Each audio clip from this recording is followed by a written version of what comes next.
Anyway, sorry, sidetrack. Fine. Alright. Well, if everyone's ready, I will start the recap. Because we had a few things happen. But at least we're finally going down the mountainside. With the whole party available, of course. Yeah, there's a lot of you now. You have an extra, technically 4. You haven't met the 5th yet. Plus you have Muck and Orwin. No, I'm going to need that's fine. Then Mario decided to have at least combat on the way home, on the way down. Because apparently he didn't have enough yet going up. Yeah, so it was my decision. I can be thanked for it. This is true. We said, well, we leveled up, now we need to practice. It's like, okay, we're going to practice. Alright, so we started off in true fashion with Reynard pulling a card from the deck of Feathers and Fates. He was then immediately teleported 33 miles away and started falling to his death.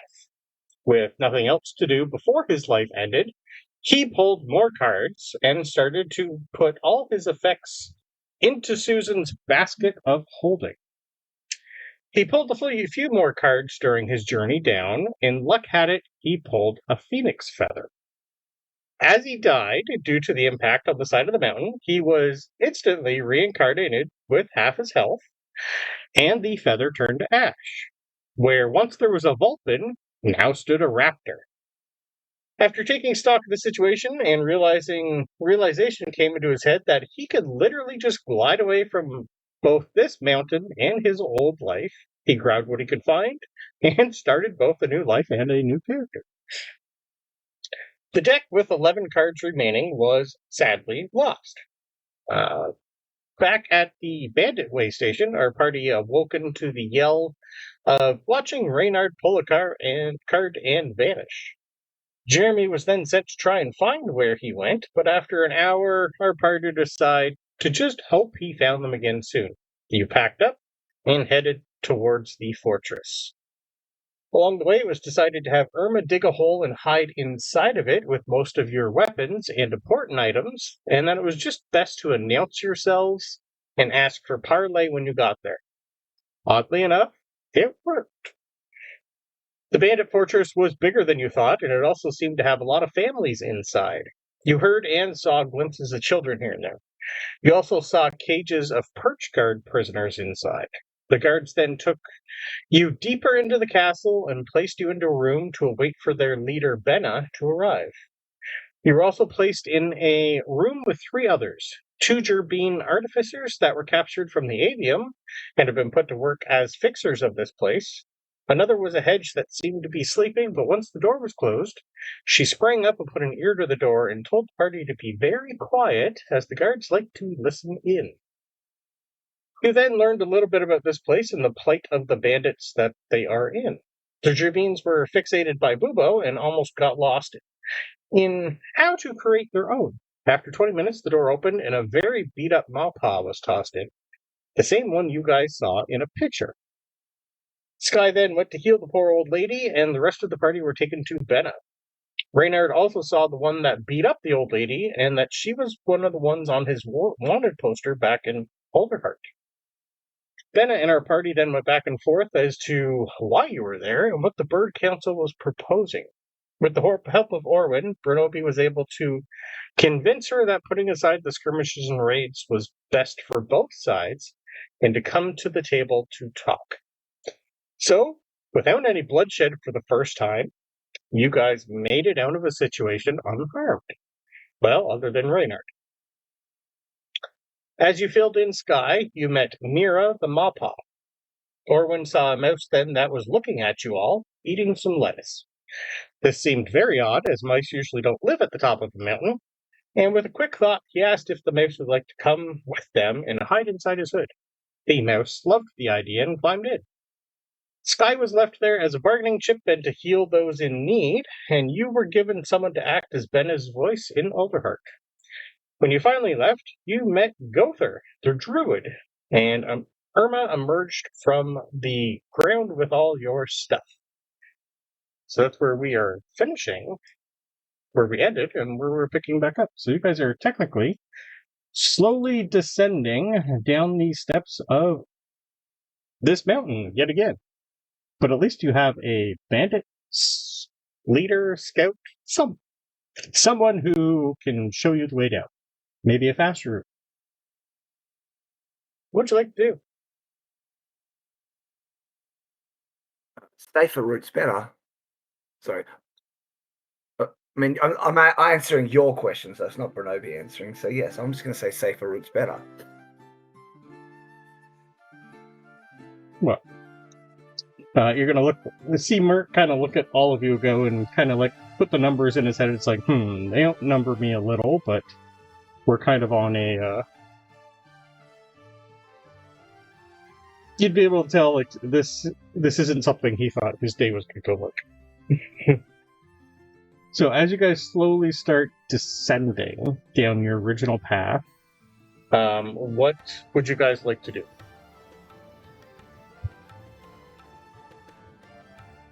Descend. That's it? Okay. What else is there? Well, who's in the lead? Would you like to be out in the lead like normal? Isn't Bronobi never in the lead? He sometimes goes in the lead. You're one of the better trackers now that Reynard's not here. What time of day is it? You were rushing back to the guard station for the night. That was going to be your first destination on your trip down. You still had at least a, I think, 4 to 6 hour journey down there, so you're pushing like 2 o'clock in the afternoon. I'm going to guess the Druid is a better tracker than the Arcane Archer, who has, like, no wisdom whatsoever. Highly possible, but you never know. So, who's ever out in the lead, we can always throw Orwin out in the lead, seeing as he is a perch guard, if you like. And are you guys going stealthily, or what's your plan?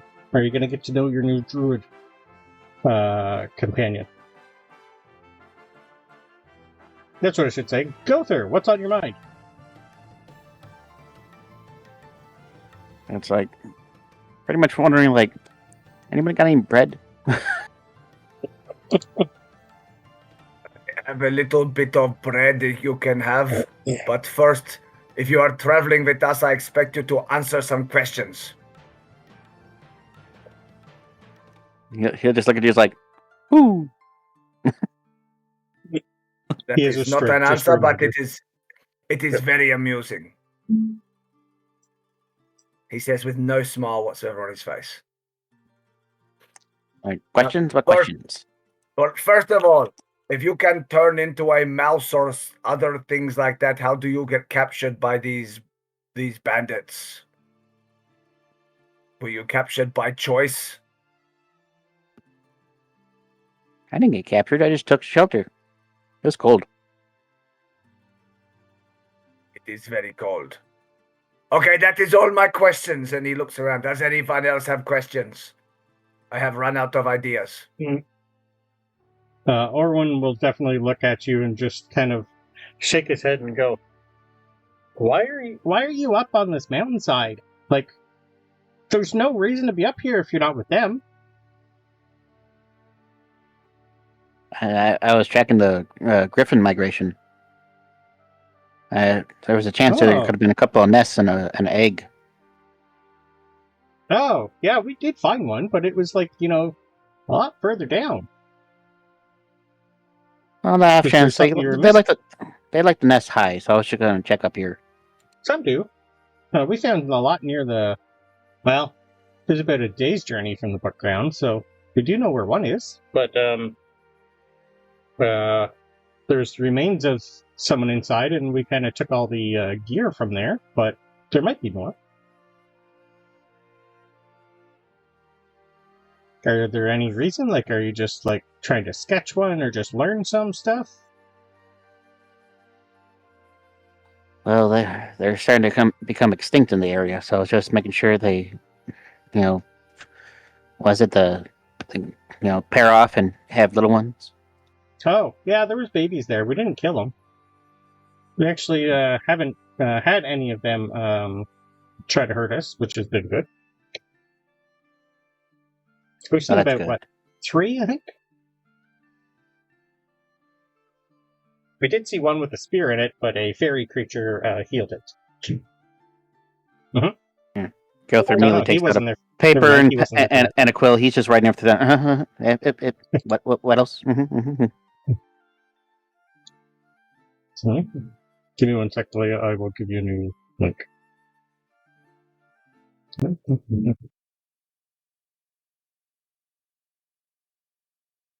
I think you guys told them about what you saw, but he wasn't there. There, try that link. That one should work.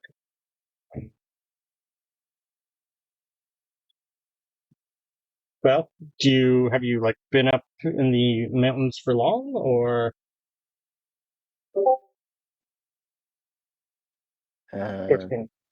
What's today? Thursday. I have no idea. Yeah. Well, you can come down with us if you like. We're kind of on a important mission. I think you heard most of that, though. Have you ever been to Alderheart? No, I just pretty much travel around a lot. So, but that's that big tree over there, right? Yes. Do they make bread? Yeah. I'll go. Okay. He's a very simplistic guy. Compared to Reynard? Yes, he is. Alright, so you guys start descending. Can I have someone roll me a survival roll with advantage for Orwin? Because he'll be out in the lead. Just roll a d20 with advantage and I'll add his modifier.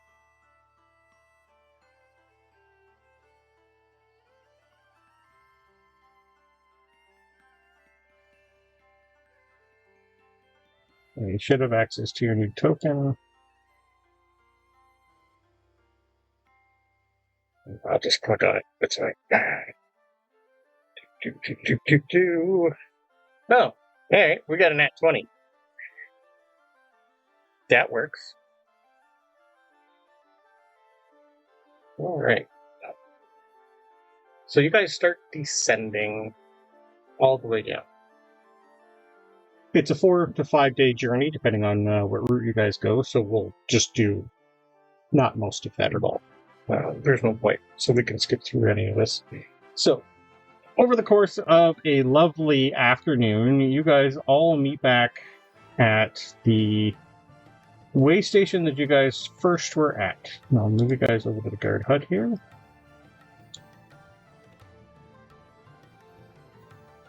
Made it back without being murdered by anything. Right, Shocked. with a nat 20? Absolutely. Oh, I thought you'd find some way. Not yet. When you guys finally get here,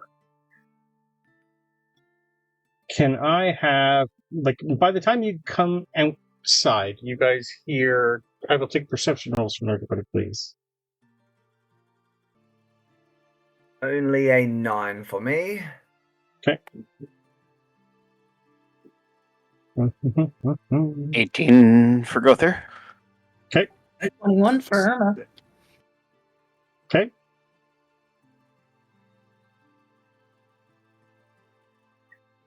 Let's see. So 7 for Hester, and then the custom roll there is actually 9 for Bubo. Okay. All right. Gowther. As soon as you guys hit the door, you hear what sounds to be like a scream in the distance. Pretty close, off to the left, where you guys haven't been before. You guys came from pretty much the north. Sorry, from the south. You said in the distance. That means outside, not inside. Outside, yes. I just put you on the map just because that's where you were. But this is what, like your... what type of scream? Humanoid screaming? Yeah, this definitely sounds like a high-pitched bird folk. You'd know the sound of a bird folk screaming. And with an 18, you'd probably hear a little bit of rustling in the distance.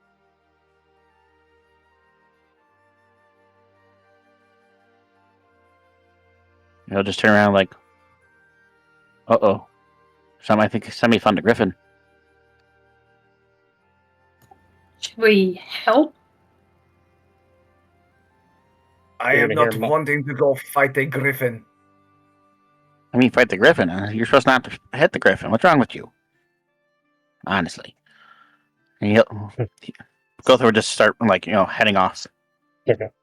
As soon as Gowther heads off, you hear Muck go, I probably shouldn't tell him that they taste delicious then. Right. Now you are talking my language, and Bronobi starts running after him. Okay. So after about a 5-minute run, the wind is slowly starting to pick up.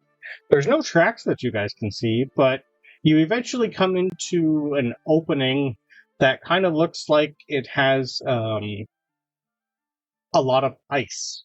And you're almost in like an area where there's maybe an underground waterfall or something, but you're in a nice little area with a whole bunch of ice in the middle, bunch of boulders, and you hear someone scream and then kind of stop moving, and it almost as if kind of looks like all the ice is moving in and around whatever is here. And I'll put you over here.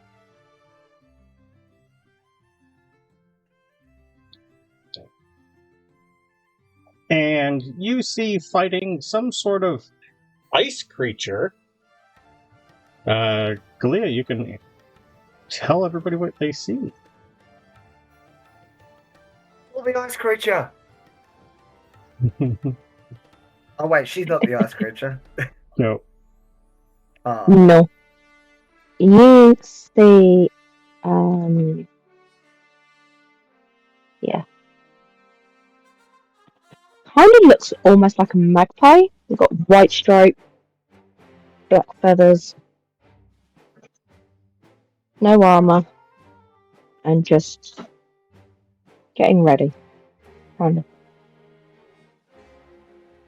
All around her, you see frozen statues of other humble folk and bird folk, covered in ice and not moving. And you see a creature right here. This thing. Almost like look at the bird folk in front of you and do a stare. Can I have a wisdom save from you, please?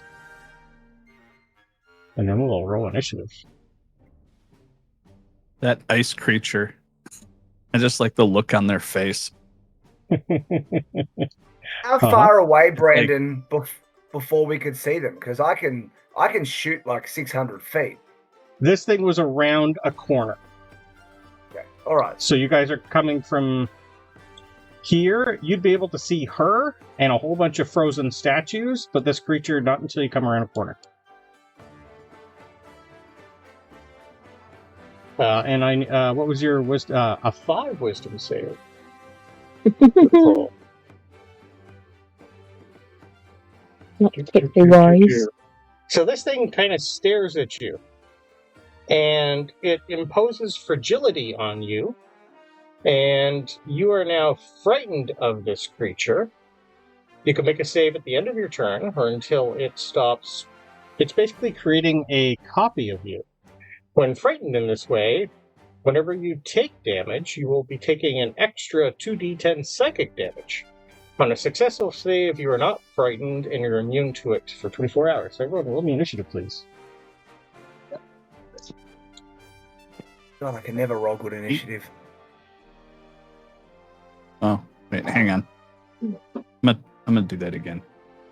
Oh no, never mind. Oh no, I have to click on my token. Yeah. How do I do this again? There we go. One day I I'm going to can't learn that I select should roll location. initiative on the computer. I'm not actually a nat 20. I Yeah, just that's wanted fine. to make sure I could get the initiative to work. I'm actually a 13. A 13, too. I have a +3 to Dex. Then I've got you covered.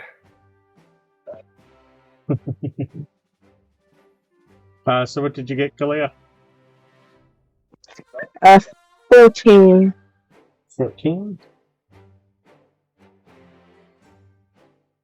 Oh, I can edit that now. Holy shit, that's awesome.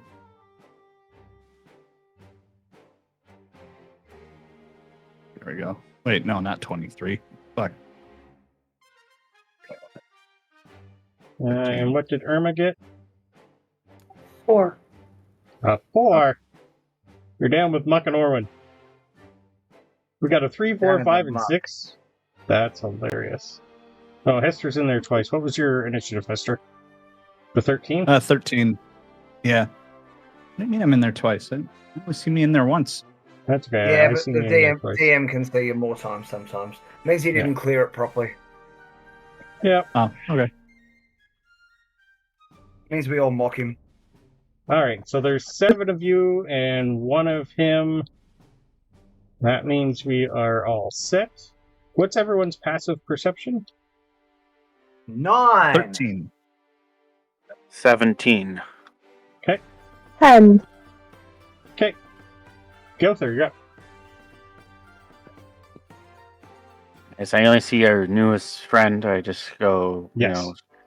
rushing up 35 feet, so 5, 10. Be like, are you okay? No. And looking at that strange creature, it's like, what in the world is that? I will take a history roll from you. Or nature.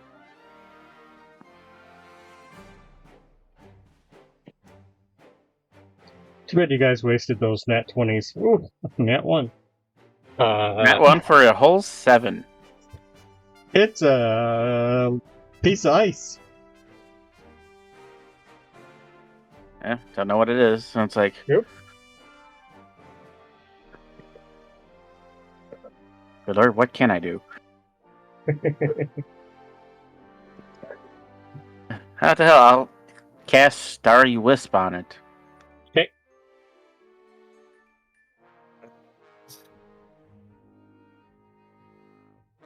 $15 to hit. 15 will miss. Oh dear.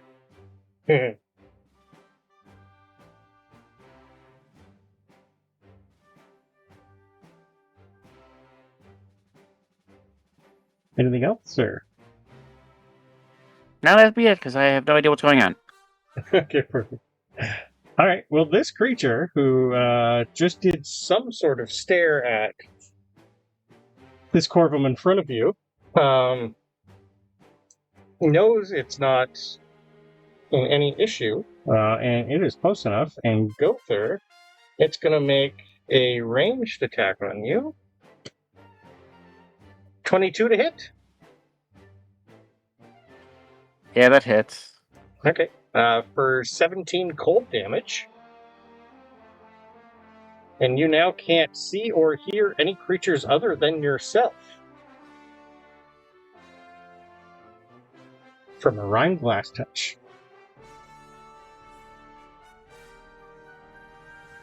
This is going well so far.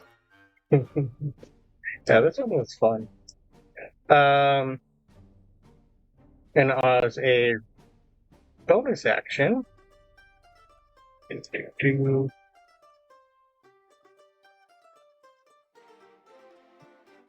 Can I have a dex save from you, please?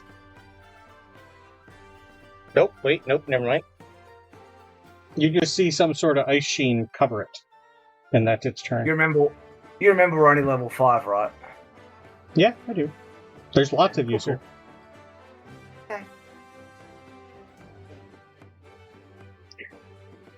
Your turn, Kalia. You're frightened of it. That's about it. As I scream, Uh, "Rise!"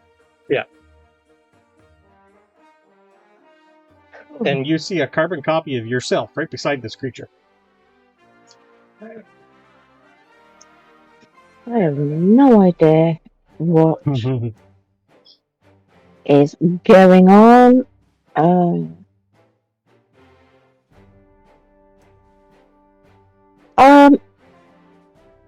Just gonna rage. Okay. What's your rage look like? You see the feathers just all bristle up. I'm just gonna kind of like a primal scream. Nice. He's playing Brucey. She's half Sky, half Brucey. This is the fun part. Corvum Barbarian. You have the best of both of them. I can't move closer to it.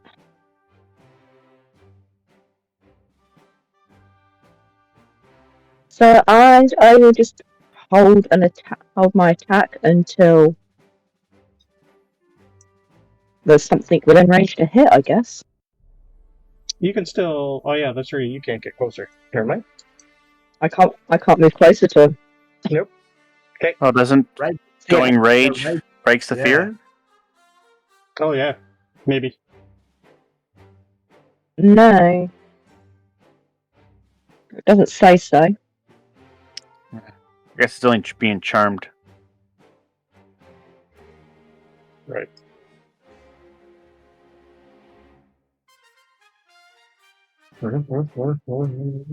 Perfect. Alright. Bronobi. Okay. Bronobi's going to be very predictable and shoot this thing twice. Sounds like a good plan, sir. You got to see it Given that first. there's no, He's gonna have to well, move come around first, the but- corner. Okay. Yeah. So I want to be So I haven't seen it yet. I haven't seen any of this stuff happen. No. You've seen a starry wisp from your new Druid friend. Head this way, though. Okay, can I see it from there? Is that enough of an angle to You'd get have to go one more to the left. rude? Okay.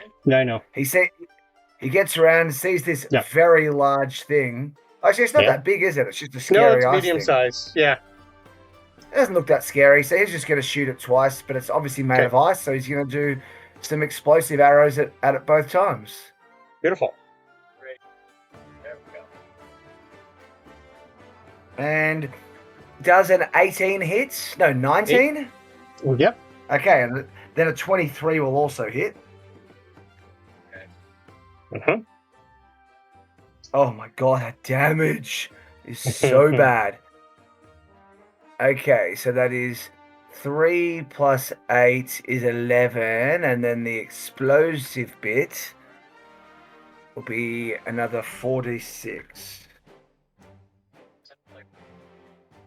Oh my god. 8 plus 4, 12. So 23 damage total, but 12 is fire damage in case that matters. I'm hoping it does. It does not. Hmm. If it doesn't hurt, if this thing doesn't seem so hurt, like, or it doesn't look like it's about to die, he's going to action surge and fire 2 more. Nice. Not explosive this time. Okay, 1 definite miss and 1 definite hit. Oh my friggin' god. For 5 more damage. Okay. So on my D8, I rolled a 2 and 2 1s. Ah. Yay me. Yeah, it's got a 16 AC. You gotta hit. Yeah. I mean, the AC was fine. I hit a 26 that last one. That's fine. So what Perfect. was it? Anything else 23, 28 damage total. Okay. Yeah, that is all. Hester. All right. These, I'm assuming these are the statues you were talking about? Yes. The 2 that look the same? Yeah. Have they done there's anything more, aggressive, or they're just... They're completely frozen. There's Okay. actually more of them. I just forgot to put in. This whole area is covered in them. Gotcha. So right now we only know that there's this guy here, and then there's a mirror image of her Right beside next it. to them. Yep. Okay, but this is the only one that we know of right now that's been aggressive. Yeah. It's Okay. almost like this ice creature took on her persona. Okay. Yeah, so Hester will move 5, 10, 15, 20, 25 to get line of sight. And then I will pull out my longbow and start shooting. Yep.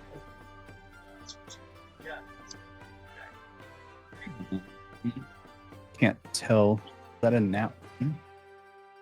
No, I think it was a 3. Yeah, looks like a 3. Yeah. An 11's gonna Okay. miss, though. Okay, so 11 misses. Second attack. 27 to hit. 27 will hit, yes. Damage. For minimum damage of 6. Okay. Yay, minimum damage. Woo! And then I'm going to have the Bubo move 5, 10, 15, 20, 25, 30, 35, 40. In hindsight, I probably should have hopped on Bubo and then just went with him. But yeah, this is what we did. All right. So this is where we are. And I think Bubo's range is only 5 feet, so I wouldn't be able to. Let's see, range 5 feet. Yep. Yeah, so I wouldn't get to him yet. Okay. All right. So that's my turn. Beautiful. Muck, because he's technically your only way to talk to the Bandit Council, is gonna run over kind of, back this way towards Orwin and go, I don't think I should fight. I can't die. We got a mission. That's Muck. Irma. I guess I'm going around the corner too. Okay. Your new Druid friend is a little hurt. He's the only one hurt so far. So, where is the ice creature? It's over. Right here in the corner. Okay. I'll get rough line of sight. Is that roughly Yep, line of sight? you'll be good there, And then yep. I'll shoot it with the crossbow, I guess. Beautiful. What I do. Kill things with kindness. That's only an 11. An 11 will sadly miss. Alright. I guess Anything that's all else? I Beautiful. From the back, you hear a nice howl as it turns into Orwin's turn, and a winter wolf joins the fight from behind you guys. Against us? Yes, sir. Oh dear. Get to return 25, 30, 35, 40, 45. Can get to 50 Why would you there. do? Because Why I would can. you do that? Why? Uh, I know. Can I have a con You save have to. from Hester and Bronobi? No. No, you can't. I'm Not out of possible. range. I'm too far away. You can't get me. 15-foot cone. I'm a lot further. Oh, that's right, a winter wolf. Yeah, okay. There's a nat 1 save. I'm good at rolling 1 today. It's a really good one. 21. 21's good. Yay. Hope so. Yep. It's on a successful save, you're taking 6 damage. On a fail, you're taking 12. Is Okay. it cold damage? It is cold damage. Sweet. I get half that. Rude. Yeah, because I have the Ring of Warmth on, so I have resistance to cold damage. All right. Orwin's gonna just yelp and go, "What? Arr! I don't like that." He's going to toss a Hunter's Mark on the Winterwolf. At 3rd level. Or does it matter? Will that upscale? Oh, that's just longer. Yeah, okay. So we'll do 1st level that. And then he's going to shoot it with his crossbow. Yeah, that'll hit him. So he's doing that. 7 plus his Hunter's Mark.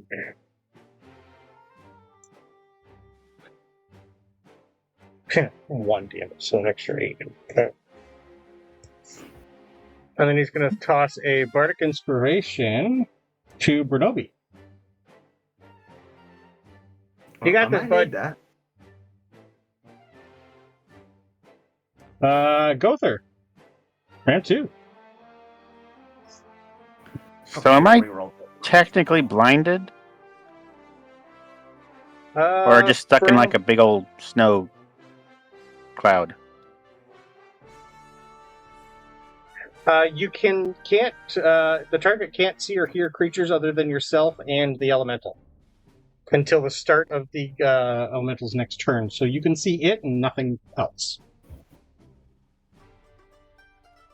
Well, since I can't turn around and see the wolf, that means I have to attack the ice elemental. Correct. So I'll do another. Hey, what can I use? It's actually a water controller. That's what it's technically called. I'll do another Starry Wisp. Okay.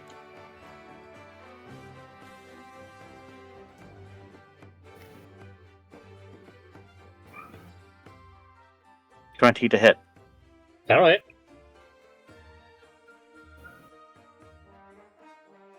Yep. 10 radiant damage. Ooh. Nice.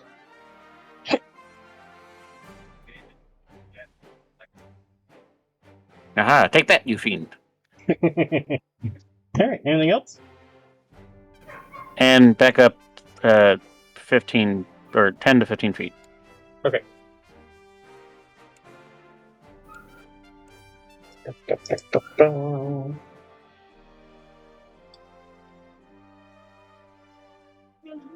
Alright, so as soon as it's this thing's turn, your vision goes back to normal, sir. And it's going to make an attack on Zenzin and Bubo. Does a 16 hit Bubo? Probably not. Hang on. Probably yes. Yes, it does. Okay, for 24 cold damage. Well, fuck me. And it can't see or hear anything other than the creature in front of it. Ooh, I got a nat 1 on Zenzin, though. That ain't gonna hit you.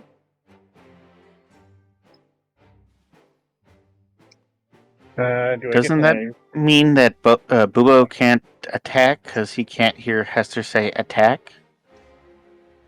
It's mental, so I think he'd still be able to because this is technically mental. Ooh, We'll take it. I get that back though.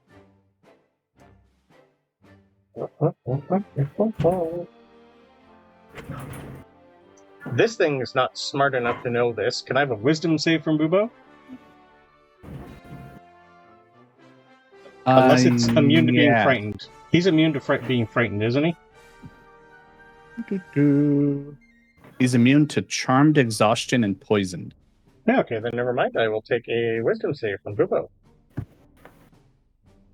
Fun. Wisdom saves, so that's just a d20. I'll just roll that. That's a 10. It is frightened of the creature. Question. Yep. So when I had Bubo go over there, I didn't command him to do anything, just go there. So it says he's supposed to take the dodge action. Was I supposed to roll something for that? No, the dodge action is just me hitting him at disadvantage. Oh, okay. You saved Because I was yourself also from a nat looking. 20. Oh, okay, cool. Yeah, because I was also looking, and it says that he can only take the dodge action unless I take a bonus action on my turn to command Correct. it to take another action. But I Yep. don't recall it saying. I think it's still verbal commands. I don't think it's a mental thing. Oh, okay. So yeah, I Either think way. it is true. If he can't see or hear me, then Nope. he's just stuck there. Okay. That's this creature's turn. Back to Zenzin. Not that you know that's her name yet. Yeah. Cool. Seeing or hearing the wolf appear behind us and Oh, not being able actually, to get close to one.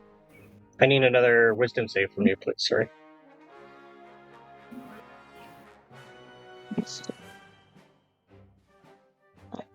Not that screen. That screen. Wisdom save. Yeah. I think that'll do it. 11. Nope, you're still frightened of it, sadly. And your rage goes down because you didn't hit anything. Yep. I'm not wasting the rage. No, I'm not. So yeah, being scared of this thing, hearing Yep. the wolf behind us, however, True? 40 foot. 40 feet of movement. So technically, you're still your turn, so your rage would still be up, as long as you hit it.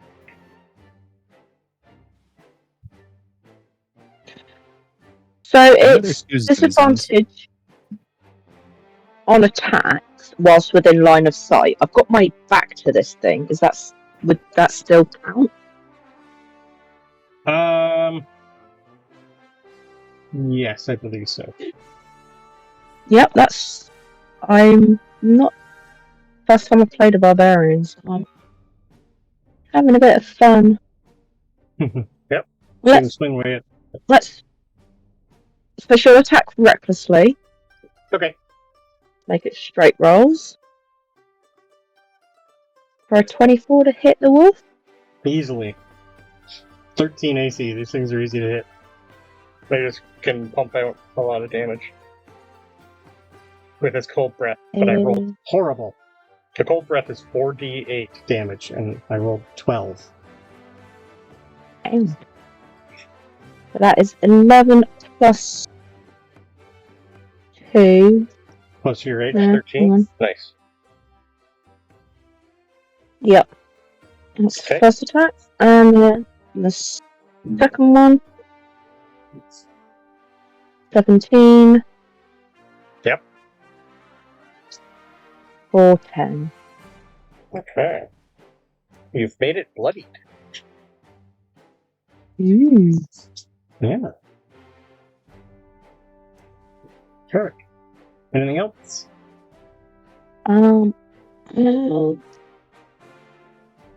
Bonus, what's that?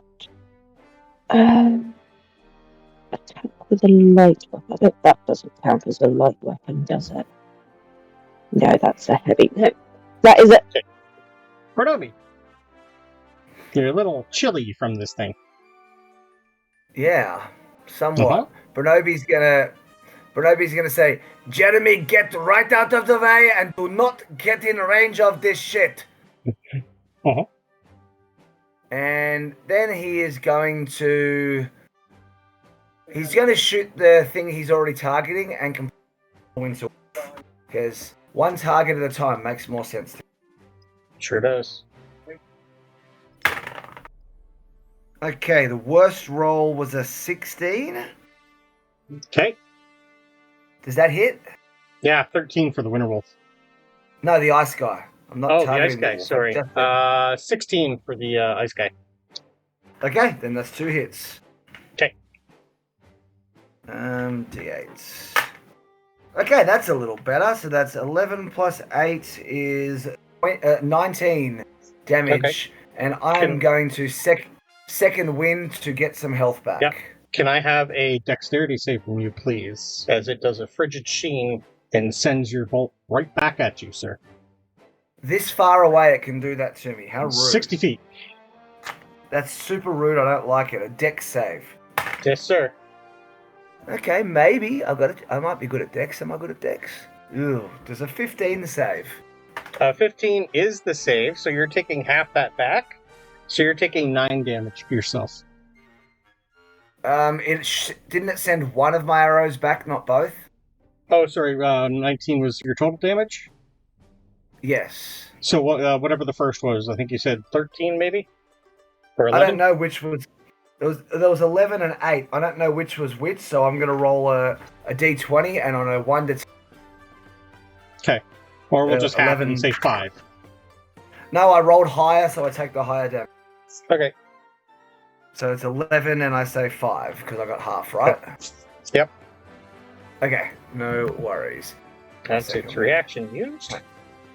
And that's my turn, and Jeremy flies somewhere to safety.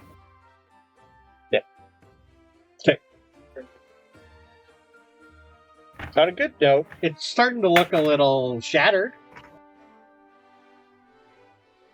Okay. Good. And I'm done. Perfect. Hester. Oh, fun. All right. So, since I can't command Bubo, I was going to ask, why are there 2 Zenzins on the board? There's one right next to one. Bubo, and then there's one. Okay, because I see one next to sorry. Bubo, and then one over here. She dragged one on at the beginning just for her character. That's fine. Sorry. Okay. Okay, so I can't command Bubo to do anything, so they're just going to be dodging. And then Hester. I'm just going to shoot the Winter Wolf with my longbow, I guess. Okay.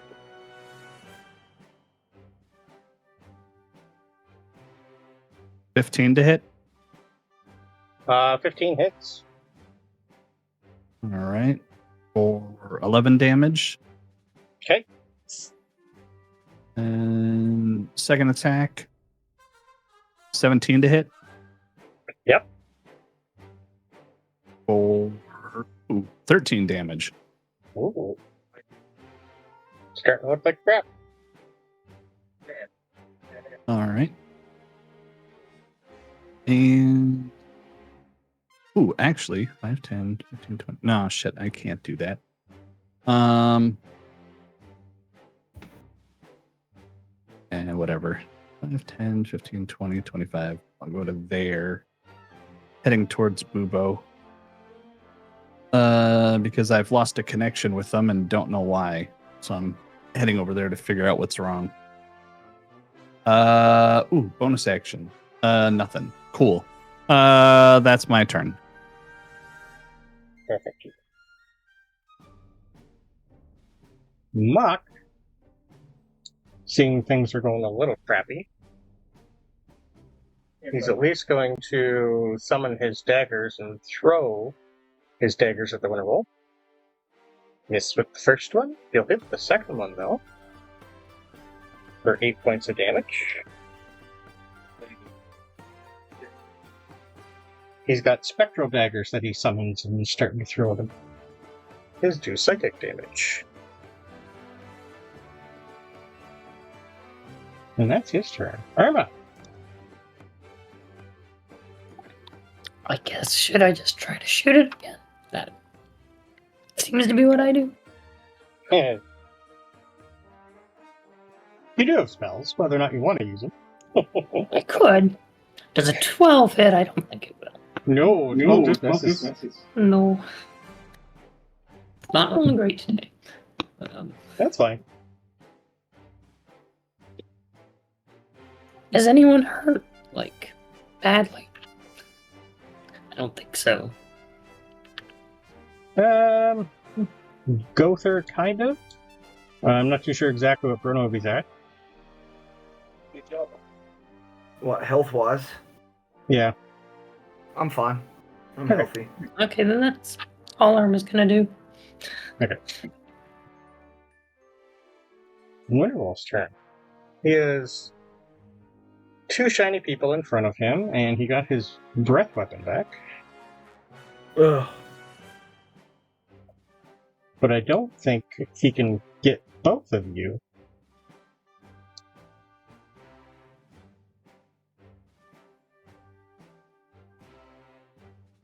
15-foot cone? I don't think I can.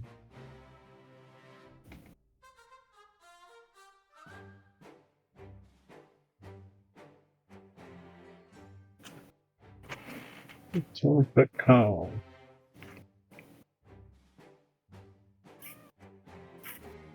He would technically need to move and have an opportunity attack to get both of you, so Zenzin, hit me with an opportunity attack, please.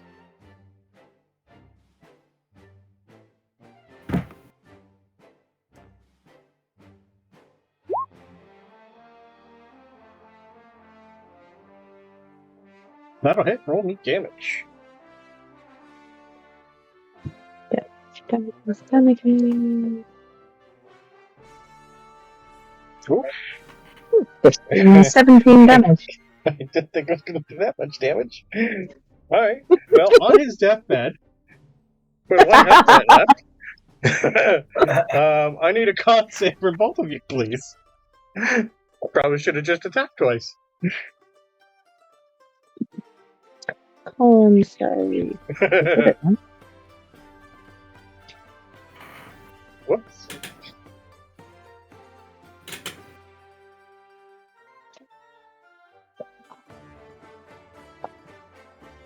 At 22, okay, you're fine. What did Bronobi get? Oh, sorry. Ooh, I think I'm okay as well. I've got a 20. Oh, okay. Yeah, it's a 12, but you got to hit. So you're both taking... Oh, really? Really, Brandon? We're rolling a 9 from 4d8? You take 4 cold damage. I don't That's like taking ridiculous. 4. 4's no good. I want 3. You're getting 4. Ugh, such a bum. That's the werewolf's turn. Orwin is going to shoot it and kill it. Werewolf is down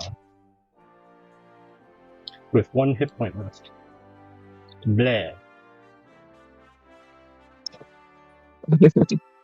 And he's going to give Bronobi another Bardic Inspiration.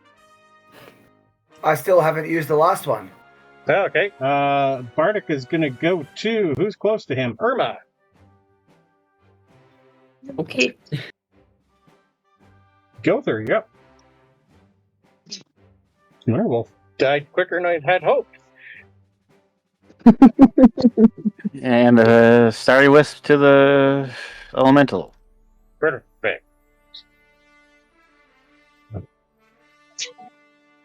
Yeah. Why do I see Hester on there? Oh, sorry. That is, I mean... And 13 doesn't hit. Not that thing, no. Shadley. Am I able to bonus action heal myself? Yep. And I'm gonna cast Healing Word on myself. Okay.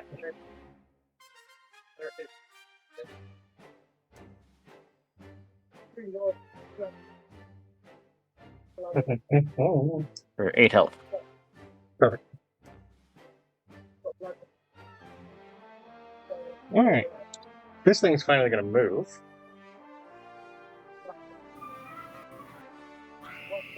$10, 20, 25, 30. It's going to come over to here.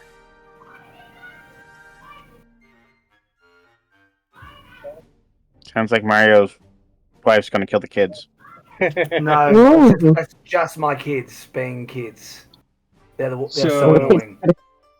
You guys are gonna see frost start to swirl around this creature, and it's really gonna be. You're gonna notice if you get close to it, your speed's gonna be reduced, and it might hurt a little.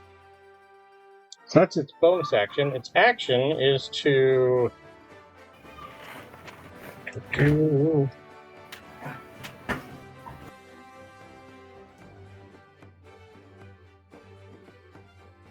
Alright, so it's going to attack Hester once to start. 25 will hit Hester I believe so.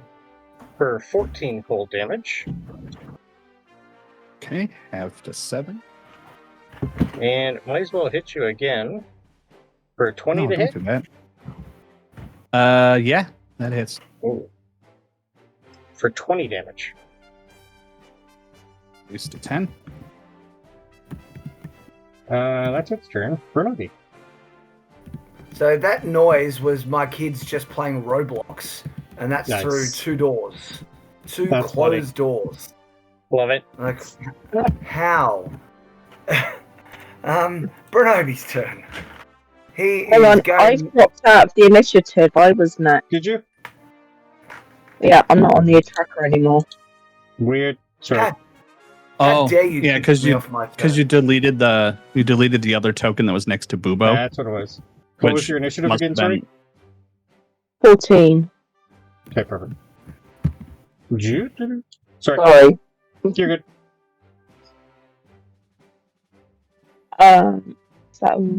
Do I get to try and save against the Spriton again? Yes, ma'am. At the end of your turn. The end of my turn. Yeah.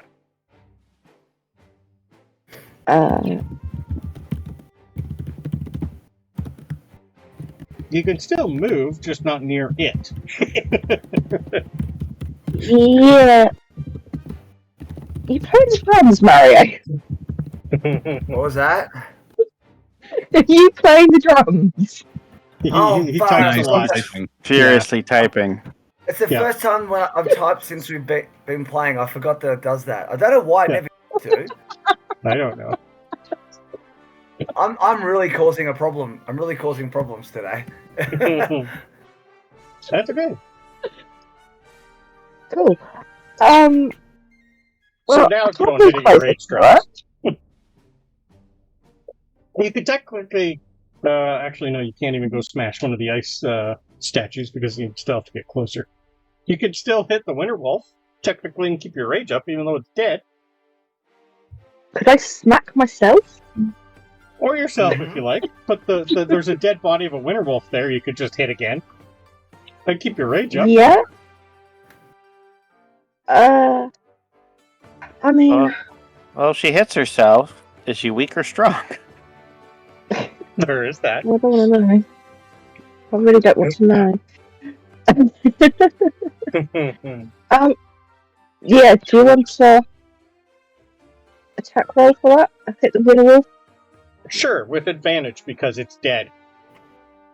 So I'm You sure don't have to- you advantage. don't have to hit. You only have to try and hit. You don't have to actually hit. True, but it's still going to be with advantage because it's not moving. Don't Yeah, need that it. 20 will work. What a waste! Knew it. I just knew it. You are so angry at this thing, you just keep hacking it, and hacking it, and hacking it. Full damage to see if you can get max damage. Yeah, just see how much damage Just for you do. So See it's max how damage. pulverized you make this. Yeah. So Yeah. It is a bloody smear on the floor. That's max damage. yeah. So plus an extra 12. So yeah, 28 points of They- damage. You just cleaned They this got thing max in half. damage. Yeah. That's funny. Crit and max damage. Let's see if you get max damage. You got max damage. Congratulations. Yeah. Really? Yeah, you just Not- severed the not head a off waste this at thing. all. Hester's making a mental note. Don't piss her off. Yep. And now I'll Sensible. take a wisdom save. This is the sort of barbarian I am, it would seem. I Yeah. hit things in anger. Listen, go on. See if you can hit a 15. Another net 20. Yeah. Wonderful! all it takes is decapitating Winterwolf to get your mind back into the right thing. Your Absolutely. character hasn't listened to the lessons of the Galaxy. Don't look back in anger. Bronobi, you're up. Okay. You seem a There's still very an icy- angry. Pardon, sorry? There's still an icy guy. I don't like the Sure. icy guy. I'm just going to keep shooting him like I have been. Alright. And the worst roll is a 19. Okay. And I've rolled a max and a minimum, which means a total of 17. So next is 17 off. Okay, what was your max damage? An 8. The second one. The first was a 1. The second was an 8. Okay, so total though, sorry. With your bonuses. Oh. So that's 9. What did I say? 17. Okay, can I have a dex save, please? I'll use its reaction to send that back at you. Well, you're sending the first one back. I can send any of them back. I'm sorry, but no, that's the most metagamey thing ever, Brandon. He sends back the first one that hits him, not the second one. Sure. Can I have a dex save? You can't deny that would be insanely metagamey. And I rolled an 18 too. Okay, then half your first damage is taken on you. Will do.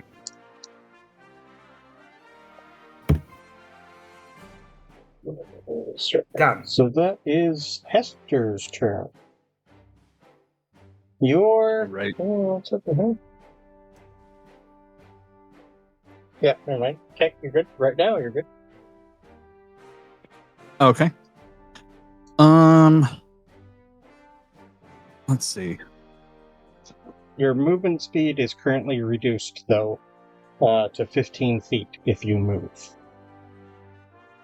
Okay. As you're currently is that in from its the- frost squall. Okay.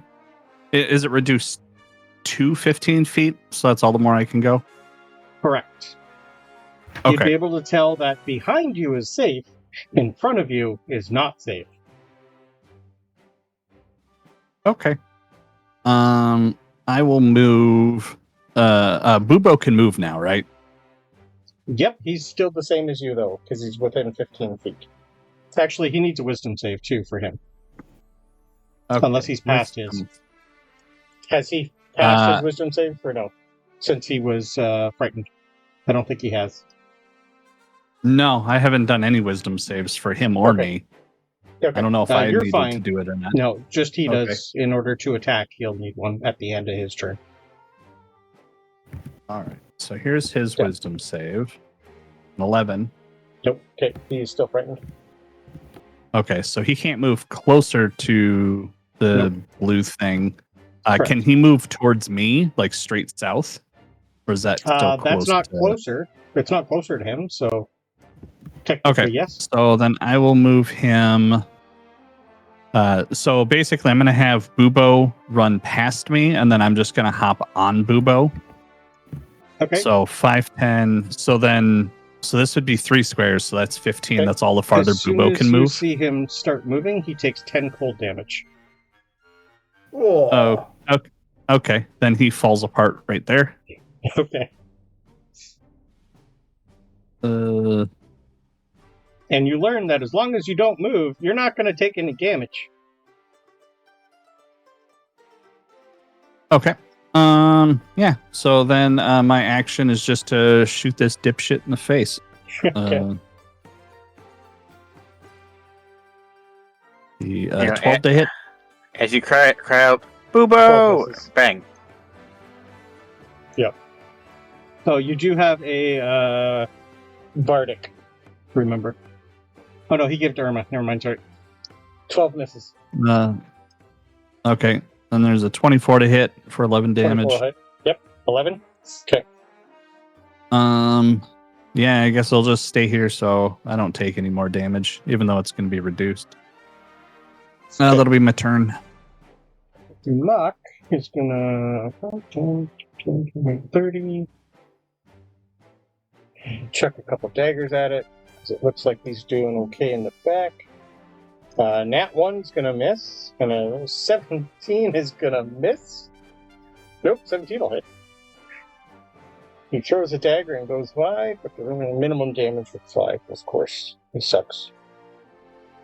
And with Bubo going down, do I do death saves for him, or is the only way No. to bring him back up is to do the repair thing and Yep. use the spell slot? Well, he's Okay. technically, yeah, you're gonna have to use the spell slot to repair him. Okay. Irma! Me? Yeah. Right. Does anyone need healing yet? That's me typing again. Damn I it. know. I don't think anyone is that low on health. Right. Nah. Just no. Okay. Okay. Most people are at around like Gowther's hurt a little, but he hasn't taken anything since the initial attack. Just checking. Hester's at about half, and Bubo's dead. Well, I can't do anything about Pubo. He's not alive. Yeah. Bleh. He's alive to Hester. Have some sympathy. Yep. So I guess I just take another shot. See if Okay. it. Yeah, it's starting to look pretty crappy. 23. 23 will hit.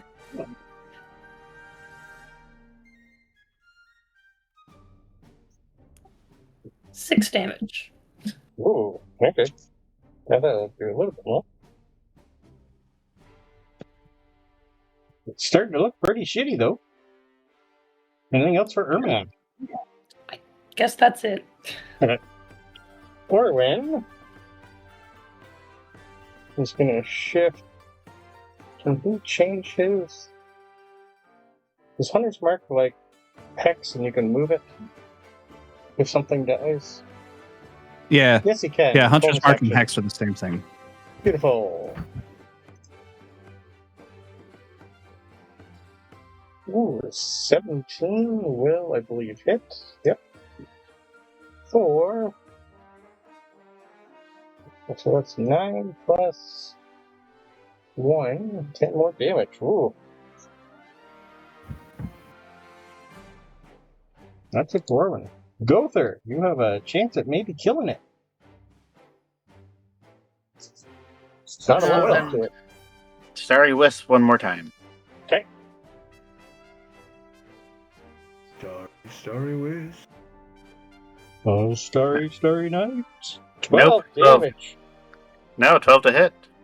No, 12 to hit. Sorry, that misses. Anything else for Gowther? Any bonus actions? Sorry. Is the 12 damage where I killed it? Unfortunately, I'll just do a bonus action healing word on Hester. Okay. I didn't think I was gonna get a... Okay, well. Alright. Well, it's gonna move in amongst 8 health. everybody. So you are all down to 15 Alright. feet of movement speed, and if you move, you would know that it's gonna hurt. So it's gonna do 2 attacks. We'll do one on Gowther. Ooh, that 20. Yeah. Anyone have silvery barbs? I don't think you guys do. Or one does No. not. Can we use our reroll points? We don't have any of them either. Do I have I was going to silvery say barbs? I use Silvery Nope. Barbs, but that's because I've been playing a different character for the Yeah. last week at a different game. You're like, oh, Silvery Barbs. I'm like, shit, I'm not a wizard.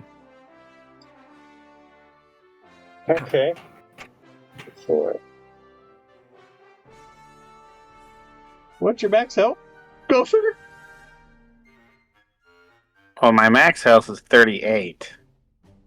Okay. My current health is 29. Okay. You're not completely dead, but you are unconscious with 48 points of damage. Oh, That's many damages. that's a lot of damages. Yeah, it's 3d8, which maxes, so that's 24 to start. And then I almost rolled max, and it's got a +4. Oops. That's its first attack. The second attack on Irma. Oh, yay. 17 to hit Irma? Yep. Yeah, 15 cold damage. And you can't see or hear anyone other than this creature. Okay. Zenzin. Zenzin, I should say. It's a fun one. Zenzin. You're no longer Ooh. frightened. And this thing looks like it's There's not a lot left to it.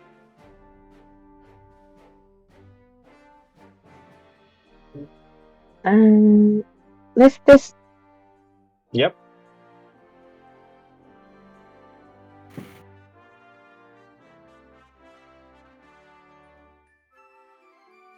Walking on the ice takes damage, yeah? Nope. Not that you've seen. It does a few reflective things, which it might be able to reflect something again. But currently you are all good to run it and hit it. You're not too sure if you're going to take any damage getting to it, though. You did see a metal creature die from moving in whatever frost squall this thing's put up.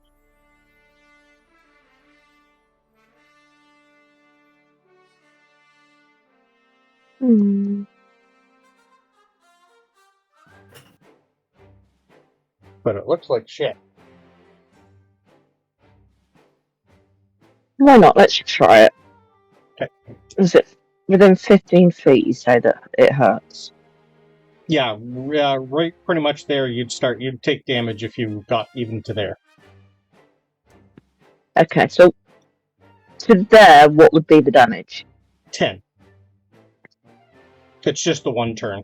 Like the one time. It's not every 5 feet. It's just if you enter its area on your own terms, it's 10 damage or move. Kristen, they willingly move before the start of their turn.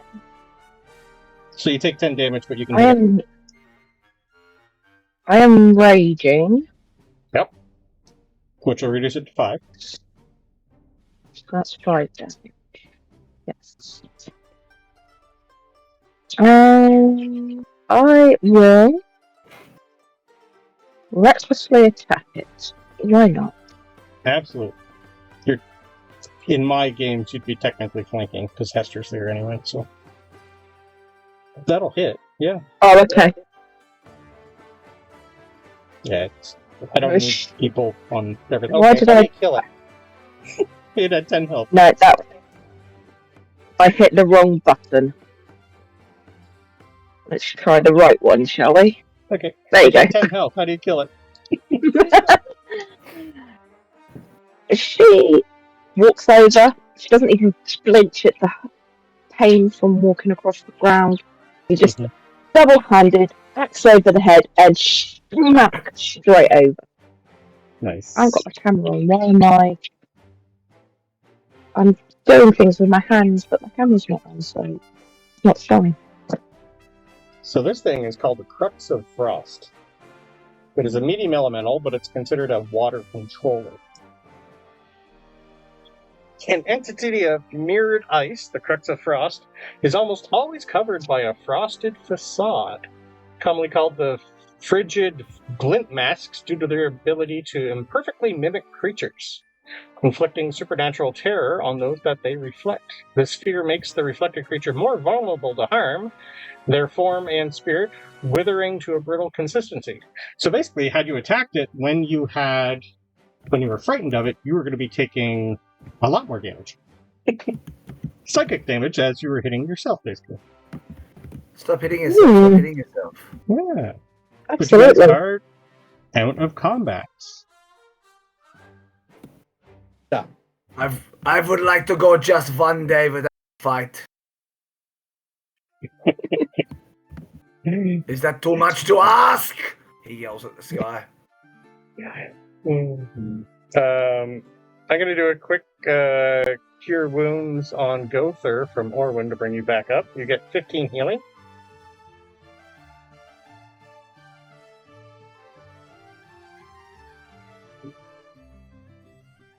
You okay there, Gowther? You went down pretty quick. Well, let me brush off all that ice on you. You okay? As I sit up straight and go, Griffin! Wait, what? Like, what the hell was that thing? I will take history rolls from everyone if you can see if you can figure out what it is. History or nature. Ooh, I'm gonna pass that. You never 16 know. plus my history of 6, so 22. Yeah. That's a nat 20. Oh. Okay. At some point, you guys would have heard tales of maybe something, some sort of creature up in this area that has the ability to create things out of ice. You're not too sure if it's this entity. It's definitely nothing you guys have ever seen before. Like, this is a completely different type of elemental. This thing made no sense at all. But there's something in the back of your head. Maybe it's kind of hard to tell. Maybe this creature is the reason for all the animals in the area to be covered in frost and have something weird about them. But you're not really too sure, other than the nat 20 for Irma. You definitely get a sense that this creature was created by something recently. This isn't anything that has Humblewood. Yeah, something did this. Something made it.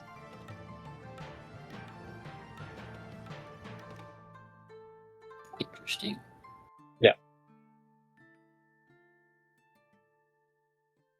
It's a non-native species. But yeah, he's pretty fun.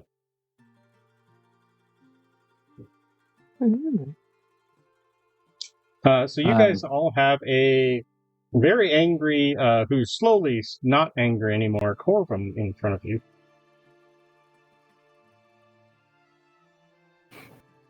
Hester spends the next minute fixing Bubo. Okay.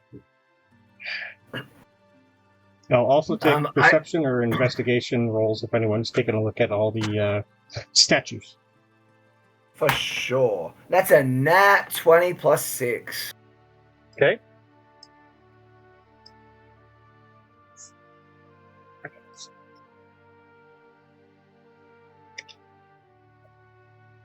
Huh.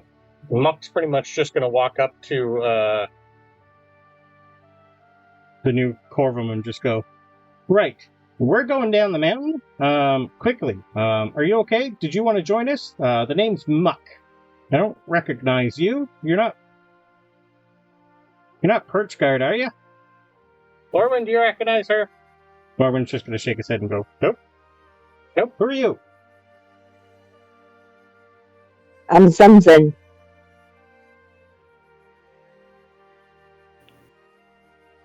Where are you from? Why are you up here? Zenzin wandering. Zenzin can't find friends. Zenzin will join you.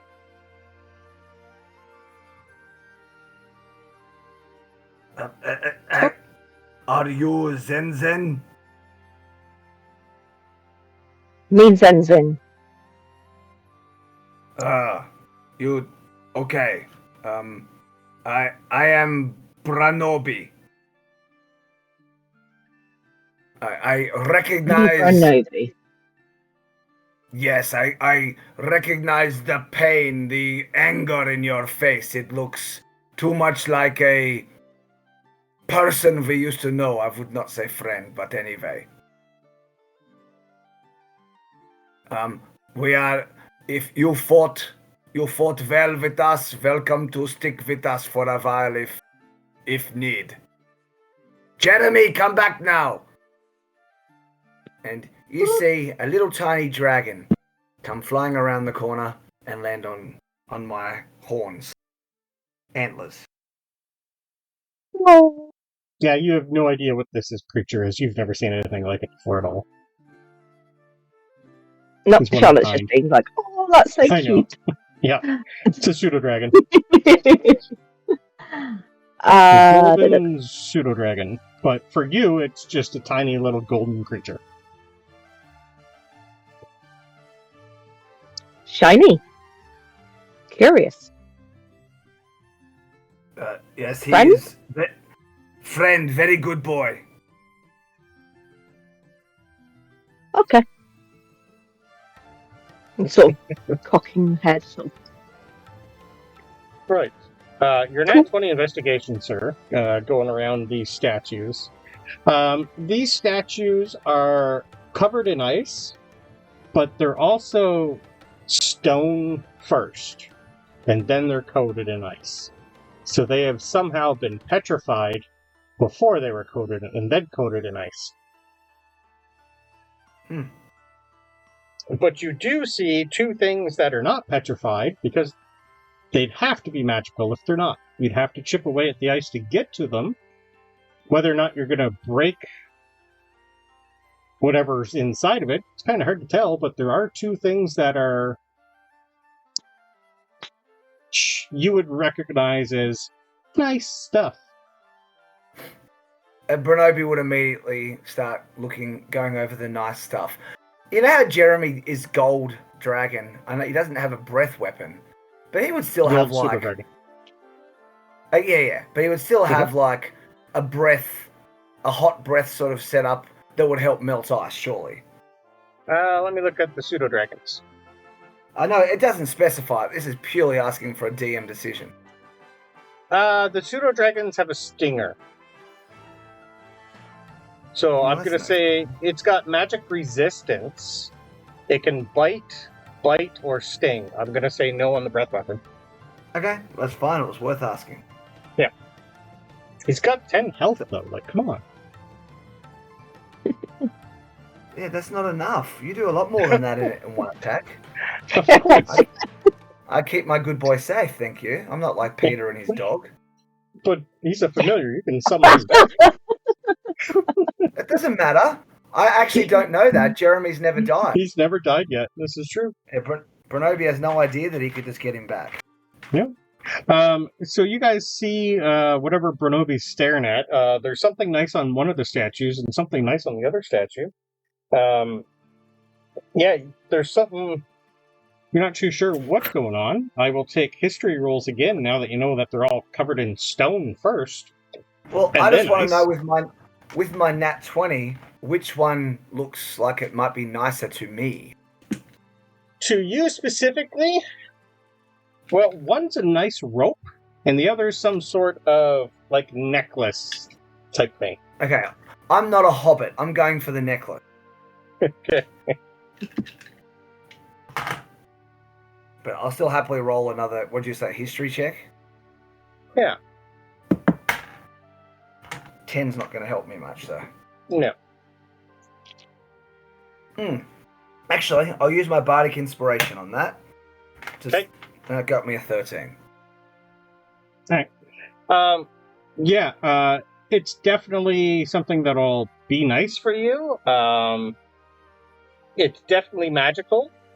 Whether or not you don't really know exactly what it does, but you know you'd be able to get it without damaging the actual statue. Yeah, Bronobi and Jeremy are working together to get this. Okay.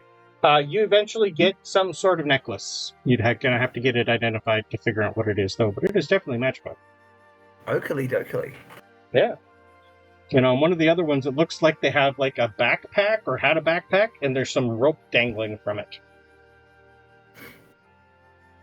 Bronobi, since he spotted this, will say, if someone wants to go and work on that one, looks like maybe nice rope of some sort in there. I don't think it's going to be of much use to the former holders of it. Gowther will go for it. Like, ooh, rope. Okay. Perfect. It is covered in ice, so how would you like to melt the ice? Or are you just going to chip away at it at some point?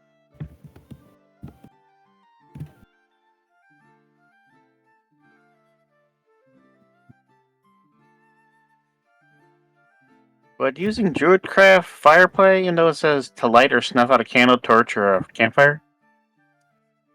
You'd probably be able to work with that, yeah.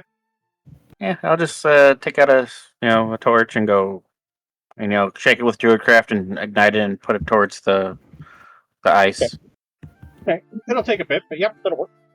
You come out with a very nice set of nice rope at some point. It does look magical. You'd have to get it identified, but Looks like really nice rope.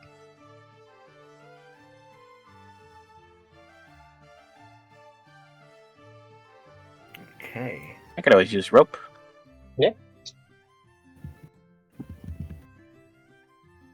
While this is happening, Orwin is asking if anyone needs any more healing.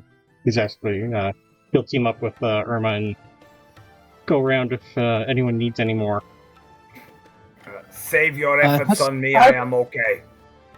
Hester needs a little bit more. You want to Roughly get him, about Irma, or 12 do you want me points. to? I can get. Okay, I'll let you. Yeah, the murder cleric heals. That's 9 healing. Perfect. Thank you. Yeah, the reason I threw a couple harder things at you guys is you have a lot of healing characters. Not worried about it. We just lost one, to be fair. Yeah, came right back. Pretty much. Like with the 2024 healing, with you guys' health pool, it's one heal almost to get you guys back up. Not worried about it. Yeah, it's kind of crazy, the new healing. You just gotta. It's Brandon needs to, when you're down, hit you again for those 2 death saves. do it, you coward. All right. So yeah, eventually, if your artificer wants to take the time and identify these things for you, I'll tell you what they are. You can technically attune to the necklace, and you'd be able to figure out what it does. Bronobi is a very careless and cautious person. He puts the necklace on. Okay. Eventually, you're going to find out it's a pure pit of health. So while wearing this pendant, you can take a magic action to regain 2d4 plus 2 hit points once per dawn. While you wear it, you have advantage on saving throws to end the poisoned condition. Pure pit of health. Okay. The rope is just a rope of mending. It's nothing major. Any chance you can copy and paste that, and I can just put it sir. straight in? I'll put it in Discord for you. Thank you. I'll put it in our voice chat that we're currently in. Okay. Pure pit of health. The other one's just a rope of mending. When I rolled for 2 items, that's what it gave me. So that's what you get. Sadly, no gold because they're covered in stone. You guys would also realize something turned them all to stone. These are actually people inside. Oh. Well, they were. Now they're just not. Yeah. Some look like bird folk, some look like humble folk, but something magically turned all these things to stone.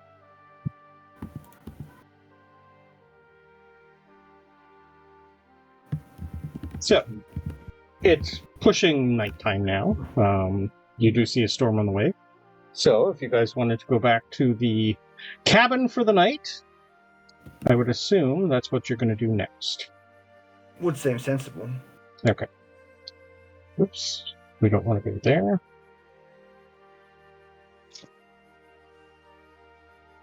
Okay. So, you guys eventually arrive at the guard hut that has been fairly clean since the last time you were in here. There's not much blood anymore, no dead bodies. If you want, you can drag the remains of the winter wolf in here, so you have camp meat. You know Bronobi wants to do that. I assume. I must admit I was looking forward to tasting Griffin, but this does look good. I am unsure if one should cook a winter wolf. It almost seems contradictory. No. Does any- You say not cook. I say cook. Oh, cook. Okay, we cook. And he'll cook Alright. it. Perfect. Yeah, you'd be able to tell that Orwin is pretty much like keeping an eye on Muck, and Muck's keeping an eye on Orwin. There's like a staring contest going on between the two of them, because neither of them trust each other really. He's gonna walk over to Hester and say, not sure if you've noticed, but I think these two have crush on each other. Can't take eyes off. Yes. Hester's just kind of like looks at you and just agrees and goes back to working on Bubo. That's fun. Since Bronobi thinks that his what he's noticed is very amusing, did not seem to be amused, he's gonna walk over to Zenzin next and say, I don't know if you have noticed, but these two just joined us not long ago, and it seems they have crush on each other.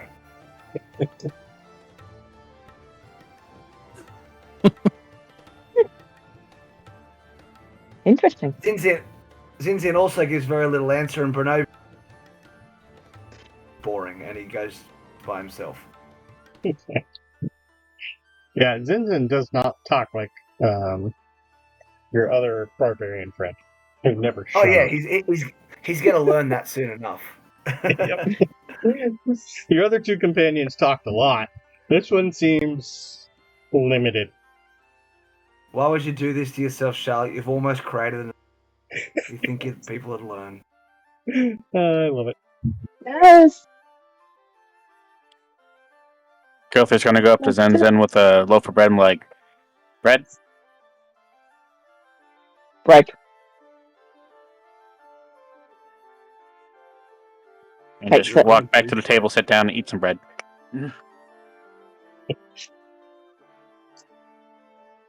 Mm-hmm. All right. Well, is there anything you guys want to do? Are you putting in a watch for the evening? What's of your plans? We lock the door. Okay. It's a good plan. I think so. I'm very proud of it. Okay. Orwin, as always, is going to take first watch. Just cause, and he's going to suggest that Muck does the same. Apparently they want to keep an eye on each other, so maybe they are falling in love, but you did hear... told you. You do remember Muck looking at Irma and going, ooh, she's pretty. But Pretzel's doesn't get to that Stop part. judging. You could be interested in multiple people. This is true. Yeah. He is a Gerbine. Create another Brucey. That Sounds like a Brucey to me. He is a Gerbine. But he's not a barbarian. Definitely roguish. Right. So you guys have a lovely meal of roasted wolf. Less on the winter side now, just more on the wolf side. I'll take good old perception rolls from... I'll do Orwin first, with advantage for the first watch. Yeah, you guys are fine. Okay. So the first part goes by. Is anyone... Did you guys want to do a second watch, or are you just going to ignore it and go to bed? Because technically you're in a place that, if any bandits come, you have someone who can talk them down. True that. Bronobi crashes. Beautiful. Alright. Zenzin doesn't know that, so Nope. they will be watching. Okay. I'll just take a perception roll from you then, please. Just go well.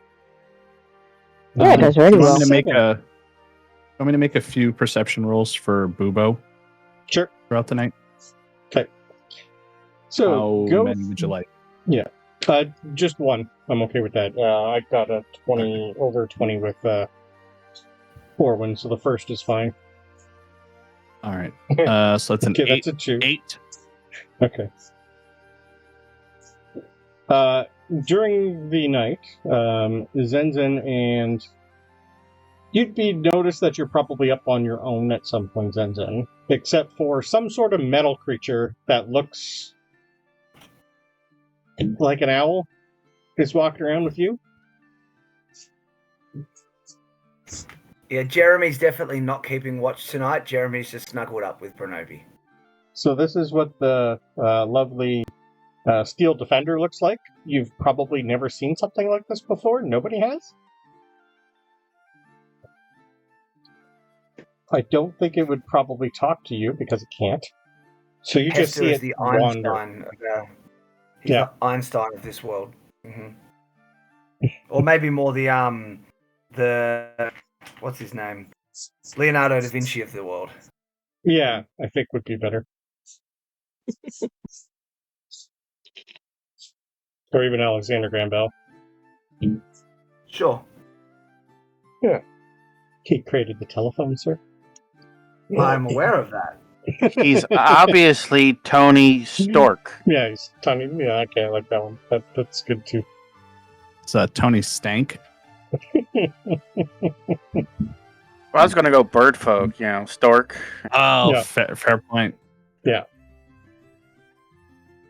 Alright. So we have two new people. What is on Zenzin's mind as you enter what looks to be a very nice place to stay? I don't know where you've been staying lately. What's on your mind as you watch these people settle in and go to bed? So, I think Zenzin has mostly just been wandering the wildlands Mhm. of the mountain.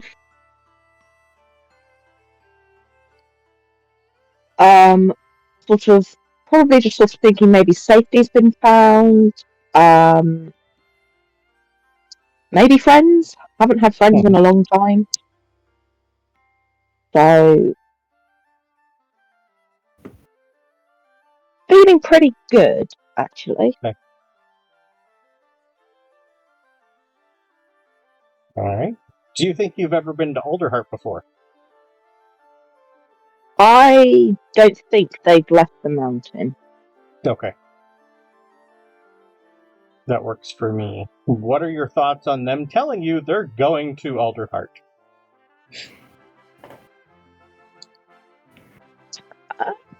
Well, maybe that's what Zenzin needs to do. He needs to move and broaden horizons and do something different, because what's been happening hasn't been fun, I'm assuming. It's not been a great time of it. No. Let's try something new. Same with Gowther. What's on your mind as you enter this place with actual people for a change? And it's warm. One, this place smells weird. And you just almost died. I need bread. The simplicity, I love it. Alright. So, your evening goes by uneventful. You can all take a lovely long rest. Then we'll go for break. Yay! Okay. Long rest. Get that back. Oh, I haven't. I assume that necklace I have is a tuned item. Yes, sir. I finally have an attuned item again. Yay! Yay! Okay, I'm gonna go hang up a load of washing, and I'll be back. Okay. And he lost a lot of equipment and a lot of nice things.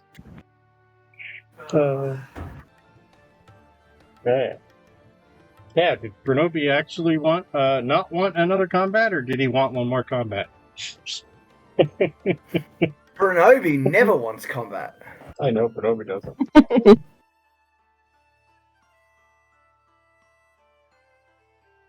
I can't make it that easy getting down a mountainside, can I?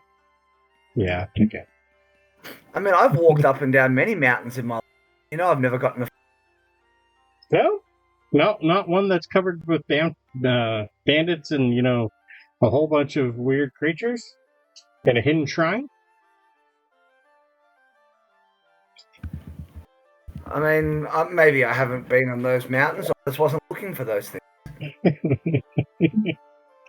Who can say? Well, they sometimes find you, sir. Okay.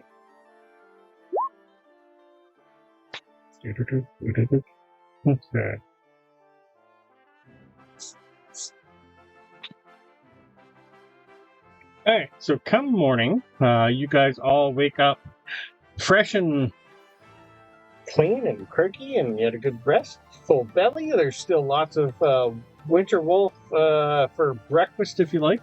This place does have most provisions anyway, so you can have whatever breakfast that I'm assuming Irma is going to cook for you guys, because she is your good old community cleric. How religious do you think Zenzin is? Not very. Okay. So if you saw any religious symbol, you'd probably have no idea what it is. Nah, I think Okay. essentially Zenzin's been living under, let's call the mountain a rock. Yeah. Got no knowledge of anything outside of the mountain. Perfect. This is all going to be fun new stuff for you then. Excellent. Yep. All right. So you guys all wake up and start packing up and heading your way down the mountain. I'm assuming you guys are going to let the perch guard go first. I'll have to work a quick survival roll for him. Good thing he rolled advantage because he rolled a nat 1 on the first roll. So, is there anything you guys want to do or talk about on your trip down the mountain? We're going to pretty much bypass 4 days. So, I'm going to leave it up to you guys whether or not you want to fill Gowther and Zenzin in with anything with what you're doing, because you technically are kind of like ambassadors between the Bandit Council and the Bird Council.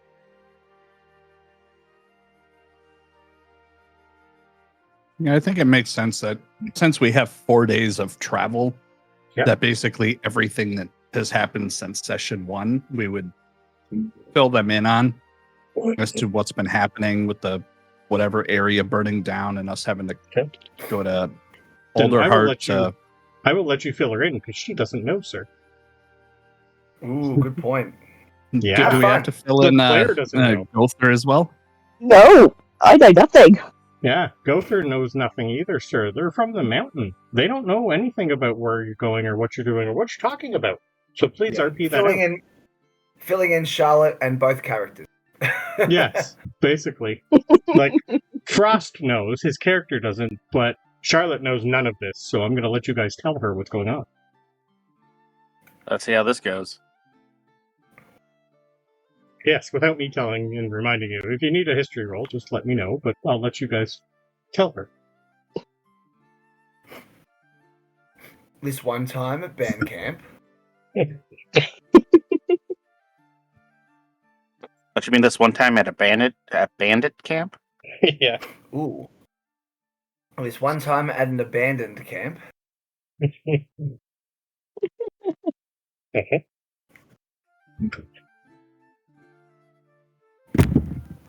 I'm trying to pull up a on, map so I can remember what these things are named. I can put you on the world map. That's fine. That's easy. Oh, here we go. All right, so we started in Meadowfen.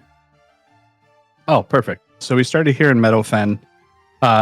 Something about the Scorched Grove happened, and we were supposed to come here to Alderheart to get help for it. If I remember correctly, we did come down to the Muck Fields and everything, and the Muck Caverns for some other miscellaneous shit. Then we went through Winnowing Reach here. I think we took a shortcut and some other shit happened, mostly with bandits. Made it to Alderheart and some other... I'm giving you just the very basics because I can't remember half of it because this is like 6 months ago. Yep. We went to Alderheart. Alderheart is a massive tree, and when I say massive, I mean massive. It's like, what is it, like 1,000 feet high or something like that? More than Or is that. it taller than? Okay, yeah, it's like if there was if you took an elevator, you'd be on it for a few days to get to the top. It's like ridiculous. Yeah. But we talked to the Bird Council, and they were like, "Hey, we need you to go do some shit or something." Then they sent us over here to the Avium, where we picked up 2 of the Perch Guard. we left there. We got to the mountain. One of the perch guard died. Some other miscellaneous shit happened that I can't remember. And then we talked to the bandit camp. And then something happened there. Can't remember that either because my brain sucks. And then we met up with you. There's some important context in there. There's a missing. lot. One is that I mean, there's the Bird Council kind of hate anyone that isn't a bird person, and we're sort of having to wear them down on that. They have a pecking order. Bronobi. Ooh, boom. The whole world is pretty much in danger of being taken over by fire elementals, and that's what we're really attempting to help them to stop. I think that's the pretty gist much of it is there's a whole bunch there's a group of people called the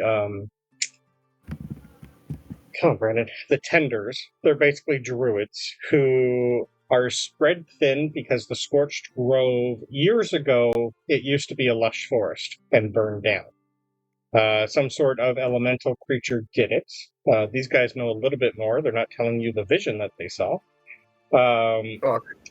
So I don't remember anything from that vision, so that's okay. So Ashborough burnt to the ground. That's where we started the campaign.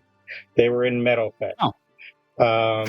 So they were tasked with going to Winnowing Reach to get help to help defend and take care of all the refugees from Ashborough. That guy was a dick and made them do something for him first. They met a hag, basically, and she made them do a whole bunch of stuff for her first. They were a week before they were able to leave. They eventually went into Humblewood, where they met another hag, because it was Halloween, and we did a bunch of Halloween fun. They fought some weird creatures. We finally got to Alderheart, where they also had someone they were guiding. She's a cat person from not Humblewood. She is an Alluran, a race that is not here because she's on the other side of the mountain to the east. So they traveled with her and got her to Alderheart. She has her own shop there. During that, Brucey, our Cervan Barbarian, up and left the game because he up and left the game. So he's currently in jail because Brandy could do that to him. They were tasked by the Bird Council to try and put an end to the bandit coalition and all the bandit attacks so they can deal with the Scorched Grove area. So our players said, sure. They were teleported from a tree to another tree because someone finally learned transport via plants, where they picked up the Perch Guard. Then they went and found a way station of the Perch Guard that was destroyed by some sort of underground creature. They went underground, found a temple. And once they were in the temple, they liberated a kind of like a small phoenix creature who's a celestial, who's now out wandering, trying to figure out. She's also trying to stop the elementals because she thinks something might have happened on her end with maybe. They're not too sure. So they went up the mountainside, lost one of the Perch Guard, went and talked to the Bandit Council, which just happened last session. Finally got them to say, sure, we're going to stop. And now they're on their way back to Alderheart to let them know what they pretty much happened. Yeah. In the process, their other companion, Reynard, they don't know where he is. And you now have Gowther and you in the party. That's a little bit better. There's still other things that happen. This is for you. Yeah. They each have, well, 3 of them now have a deed to a house in Brackenmill that they've never gone to see, but yeah. Haven't had a chance yet. In fact, Nope. I've tried to sell Sorry it a couple for them. times and haven't had a chance. Yeah. They're also called the Wardens of Alderheart now for liberating, for helping stop one of the bandit camps earlier. Ooh. So now the 2 of you know what's happening. You've lived on the mountainside, so all these names mean nothing to you for Zenzin. Gowther, you might know a couple of the nearest ones, maybe the idiom, But if you've lived in and around this area too, you have no idea where they're talking about. You've seen it in the distance from on top of the mountain, but that's it for you. You can definitely see the tree, because it's the size of the mountain.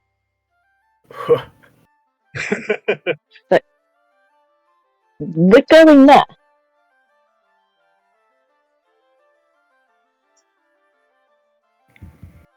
Yeah. Orwin's just, yeah, Nobody go. this is where I'm from.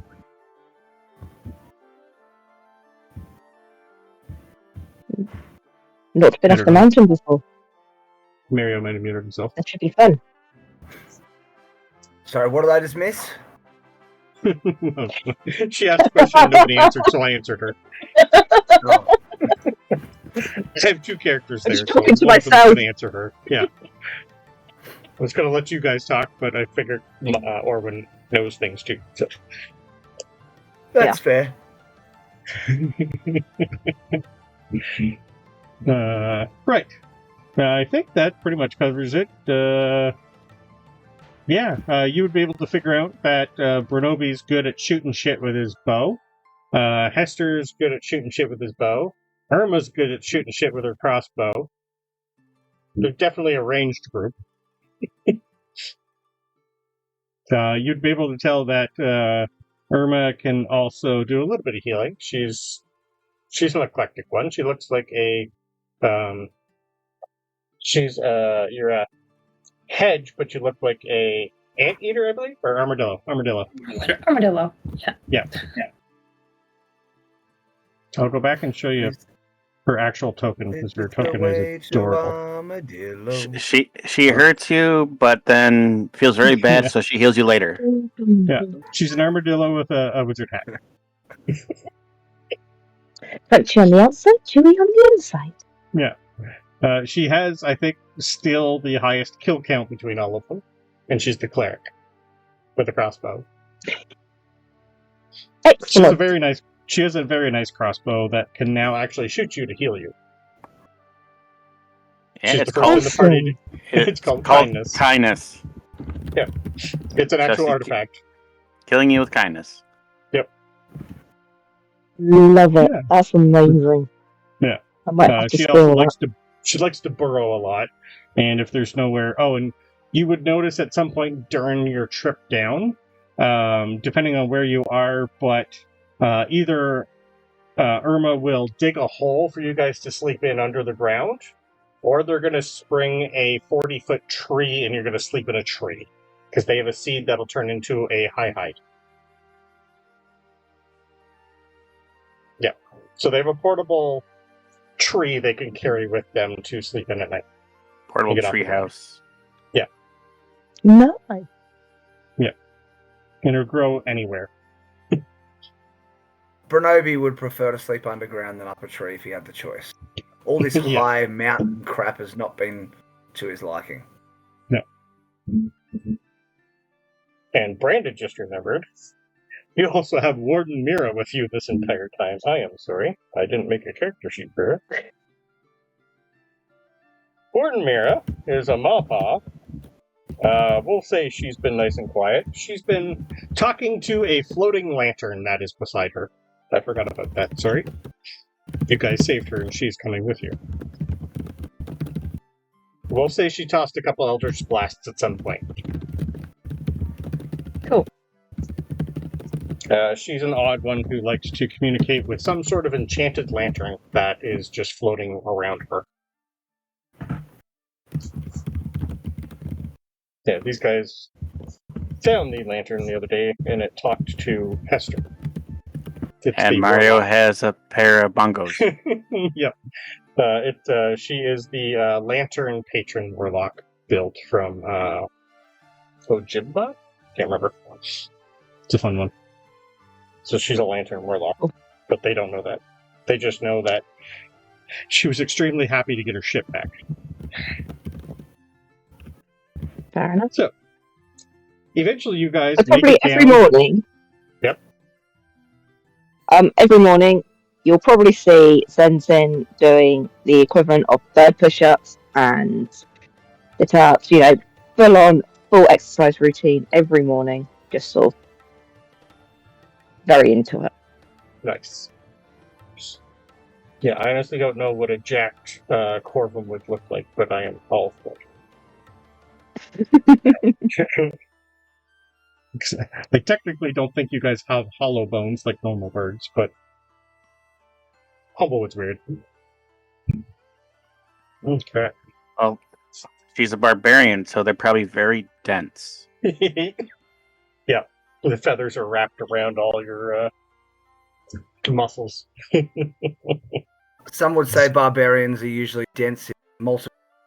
True.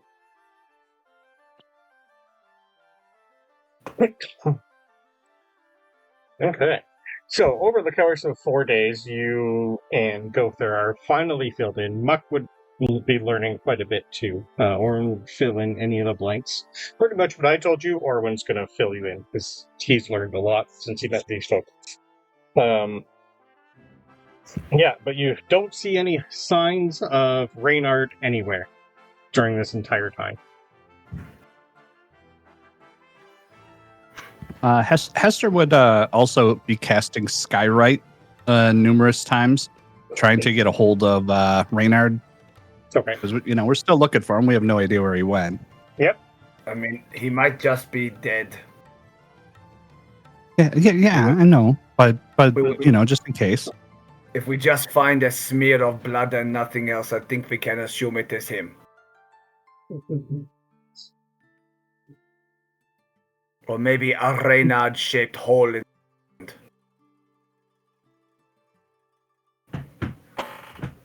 Yeah, just in case he was somewhere, he could see the sign and hopefully get a message to us.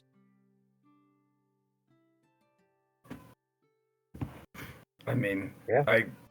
I guess so. That it's your spell. You use it how you want. I am just saying to not get your hopes up. Meanwhile, Renard's already back at Alderheart, just sitting in a bar living it. Yeah, bye now. with a drink. Maybe being employed by Bronobi's uncle at some point. Yeah, I feel like Reynard would charge too much. Got some brand new credentials, new ID. Yep. It's fun. Yeah, Bronobi has an uncle. Bronobi is a Cervan, so he's a deer folk, and I created his uncle, Uncle Buck, who's a drunken Alcoholic. master monk. Yeah. He has his own Amazing. keg that creates mead for him with an enchanted bee inside. Yeah. Because I didn't get a backstory from him, so I created Uncle Buck. Fair enough. All right. So yeah, you guys eventually make it to the base of the mountain where you guys were. During the trip, do you think, Gowther, you would look for griffin nests? I probably would still look around and try to see if I could find sightings, tracks, droppings, the whole shebang. Okay. Then give me, if you're doing it every day, give me 4 survival rolls.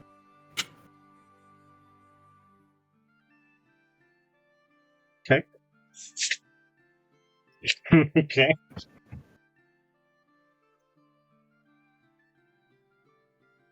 And an out one. Okay. Well, good thing they are Kind of falling off on the end there. Yeah, we'll stay. Well, day 1 will be near the peak, so up higher than as you get lower and lower, which kind of makes sense. You're not going to find any on the ground. Since we're in a very snowy mountain, I'm looking for the very rare snowy griffin. Yep. So with 2 19s, I'm going to say at some point after probably when you have 3 days, on the next day, so day 2 with being with these guys, you do definitely see some griffins flying in the distance and do come across one nest. Thoroughly documenting everything. Okay. The nest itself has roll me a d4. I would just like to stress that Bronobi's not going anywhere near any griffin nests. He's on his own. Okay, I'm okay with that. I would you still find like wild shape into very non-noticeable creature, like a snowy That's very fair. rabbit, albino mouse, just undercover.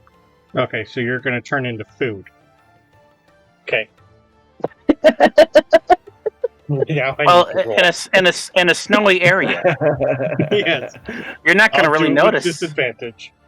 I like when Brandon says, I need to roll.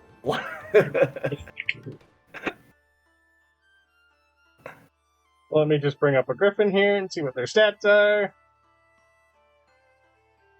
Okay. Oh, yeah. Okay. Give me 2 stealth rolls, please, sir. Ooh. And it'll be as the creature. I have advantage when attempting to hide in a forest, but this is a mountain area. There'll be like bushes and stuff. There'll be a few, so we'll consider it. Yeah, it's close enough. You're tiny. And you're the same color. 16 for the first. Yep, that'll beat my 4. Nope, sorry, 6. And 18. 18 for the second. Okay, that'll beat my 17. So, thankfully, you are not immediately attacked by 2 griffins that see you near their nest, sir. Inside, your one is 1 egg that is probably on the precipice of hatching.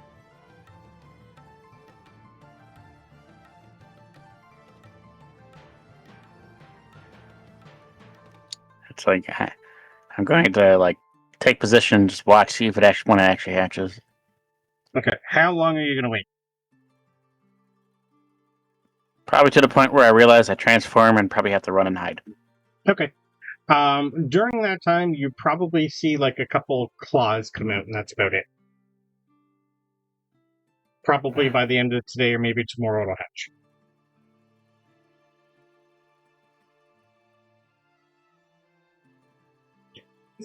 I take out a paper and quill and start sketching, and it's like, fantastic.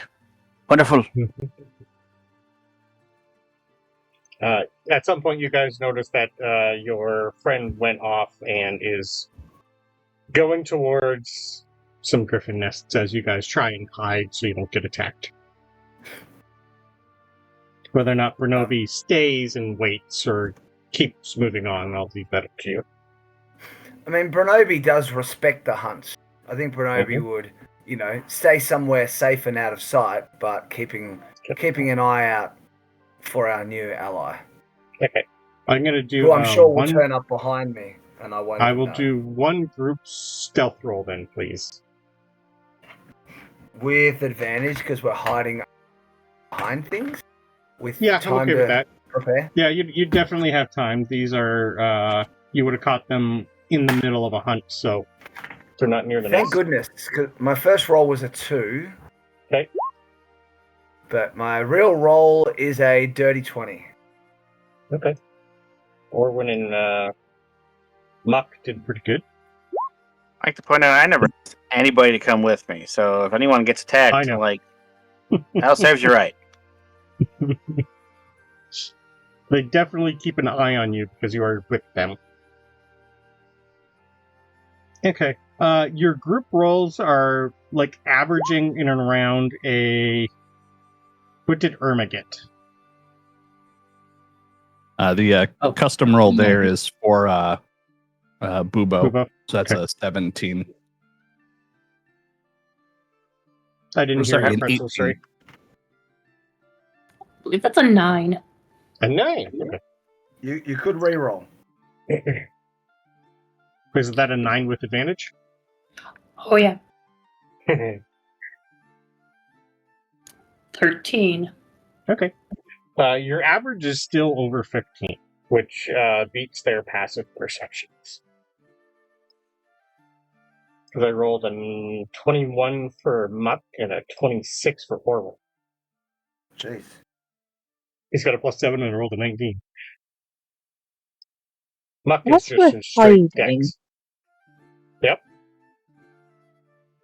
Could I ritually cast Speak with Animals and see if there's anything around to talk to. What are you looking for specific? Anything? Anything. Okay. And And you have Fine. B probably more sense, do you not? specifically a bird.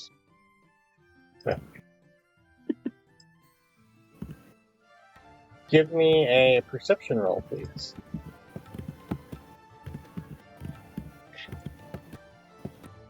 Whoops. Sorry. You're It's good. like the wrong button.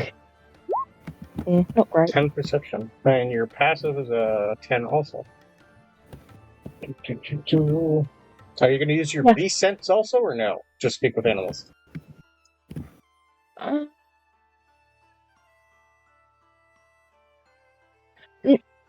I might do, but I just wanted to talk to it and see if it's seen the griffin from this nest. And Okay. At some point, you're probably going to find what would be up in here. You're on the mountainside. You're probably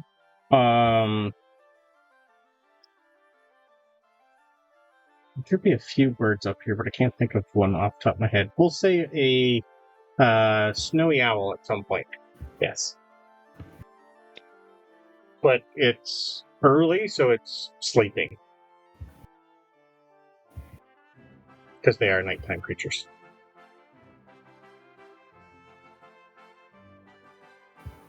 yeah, she won't disturb it. She knows it probably wouldn't have seen anything, so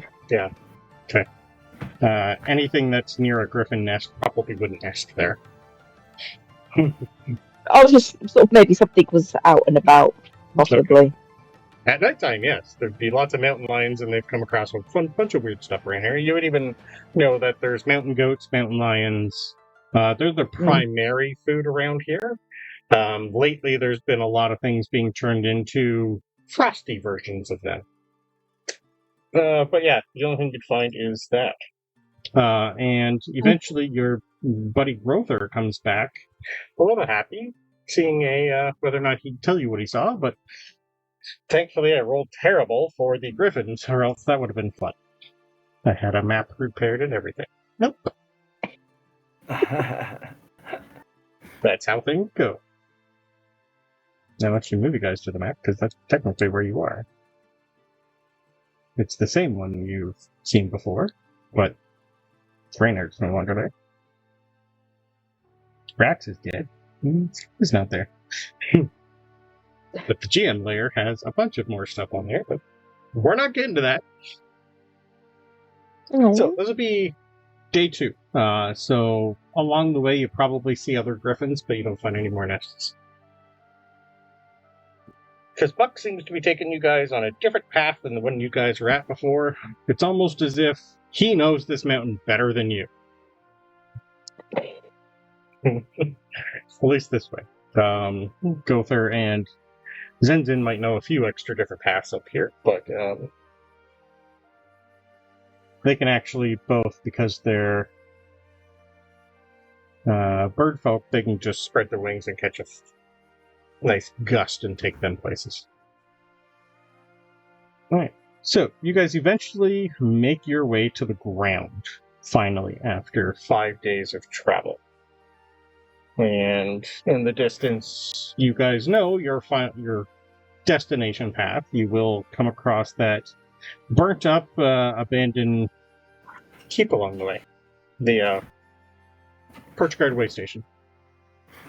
Do you guys think I should yell at the sky more often? Because the first time I have tried it and we just went days without anything attacking us. Seems like good strategy. Yes. Seems like it's Okay! Is that why you sound that way? What do you mean? Oh, from yelling at the sky. Is that why your voice sounds that way? No, this was first time I just said this. You not listen very well. Anyway, I try again.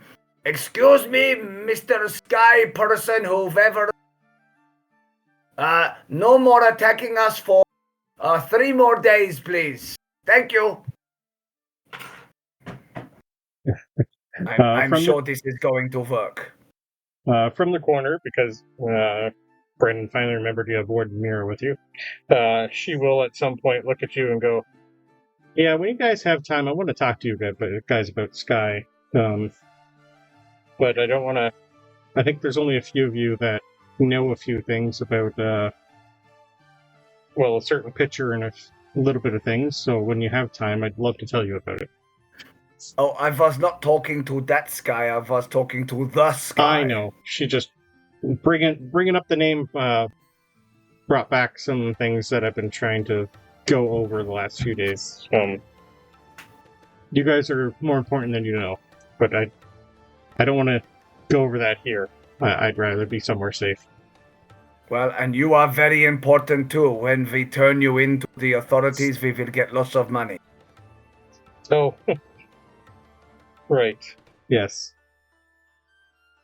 Authorities. I'm glad to have She you kinda cooperating smiles. with us. Yes, it Yes. makes me happy too, Yes. Right. because I like money. I have lots of uses for money. I'm just curious you as have to some- why you think they're going to give you money for meeting me. They don't know me. There was reward posted for your capture. Not hers. Not her. Who's her? For your capture. There wasn't one for her. The one who tortured her, there was a reward for. Was that you saying that? I Yeah, swear you this said is it was for Brandon. her. No. Oh, I swear you said it was for her. No. Oh, then I don't want her there. She doesn't want to go there either, sir. No, Oh, that's not Reynard specifically had a wanted poster that he was handed for the one who beat her up, but he didn't tell you guys that. He was keeping that to himself, sir. Okay, then I never said any of that in the conversation. Okay.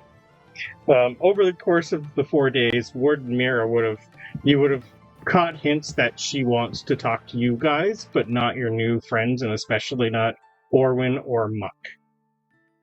Only those that originally came up. And hopefully if you can find Reynard, because he is quite important to her too.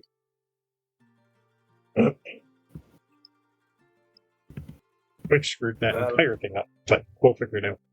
I think she's out of luck with Reynard, isn't she? She's out of luck with both of them, because, yeah.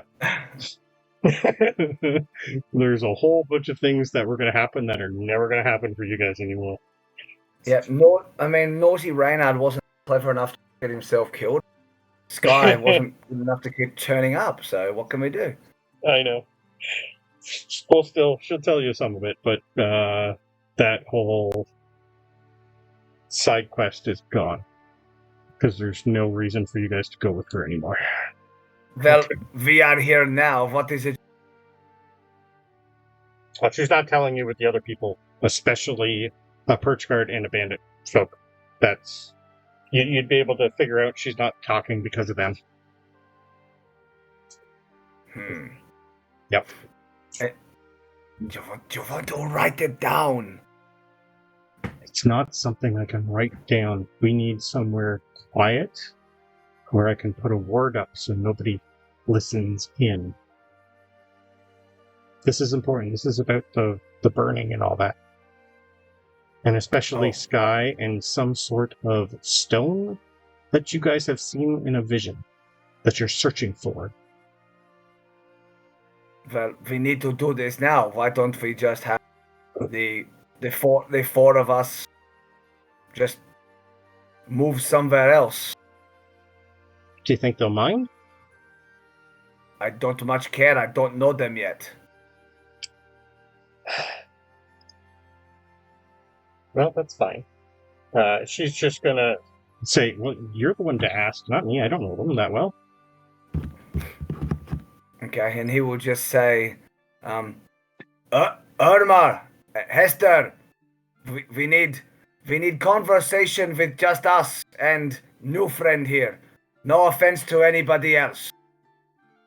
But you are not welcome in this conversation.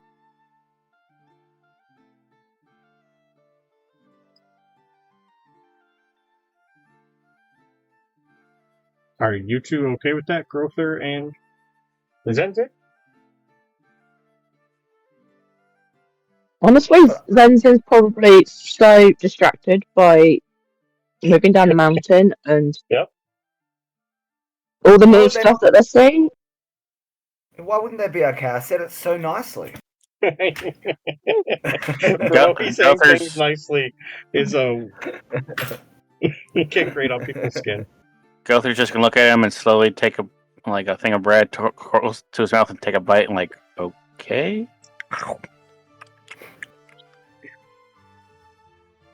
Mock just looks at you straight in the face and goes, I don't care what you do, man.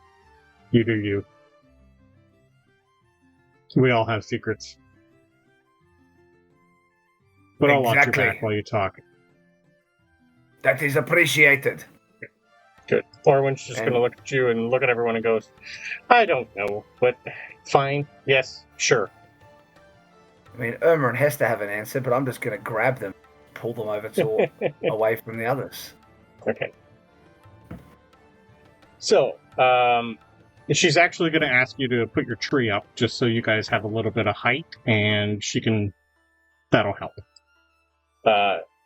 While you're in the tree, she's going to scribble something on the ground that you've never seen before. Her lantern's going to alight, and you guys are in pretty much like it's pretty much a tiny hut with a silent spell around it. Well, pretty much tiny hut, so nobody can hear what's going on inside.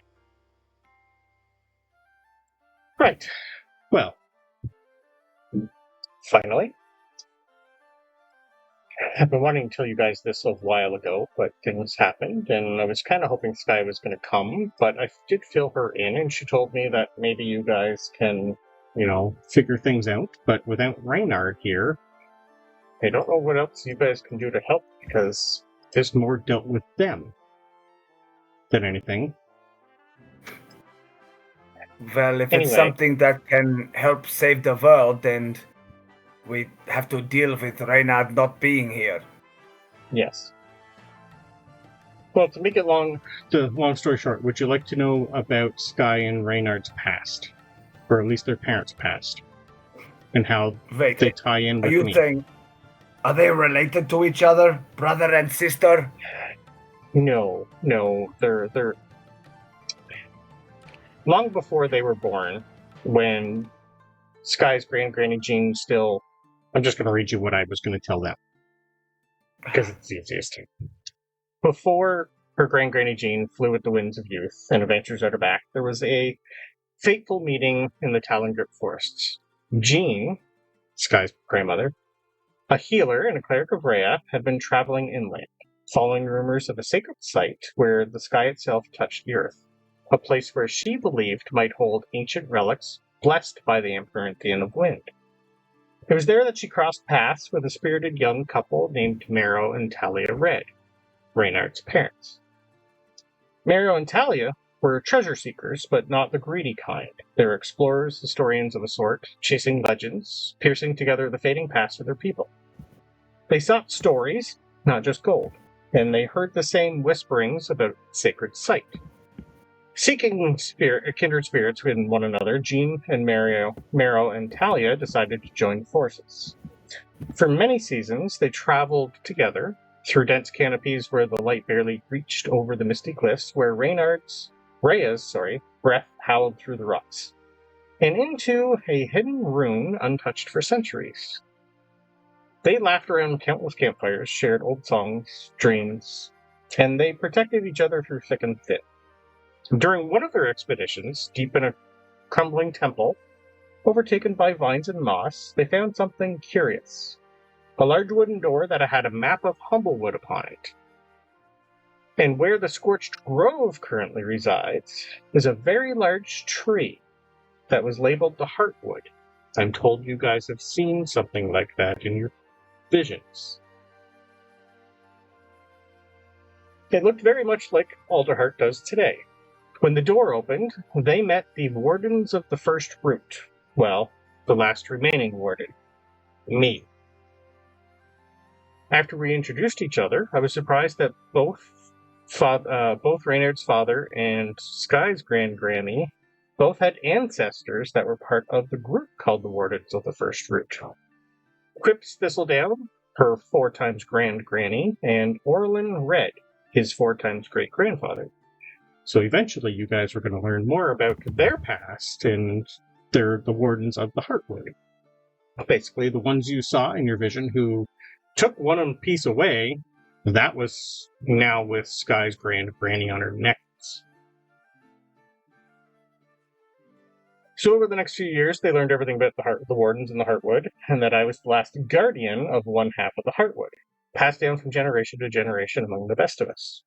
It was also during this time that a little foxkit, no more than a handful of seasons old, Reynard, toddled along beside Mero and Talia. His parents often carried him in a woven sling. She's just going to go over like part of his childhood, and then the fire happened and the cataclysm, and Reynard getting separated from his parents and becoming a bandit. She doesn't know what happened to any of them since then. Something had found them and attacked. Outnumbered and running low on magic, they were scattered. The Reds went north and she went east. Basically, the prayer beads for genes that her granny had is one half of the Heartwood, and it was entrusted to her, but now it's gone missing.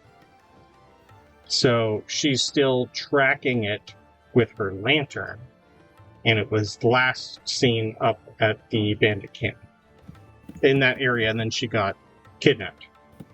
So she's going on track again to find the missing half of the Heartstone.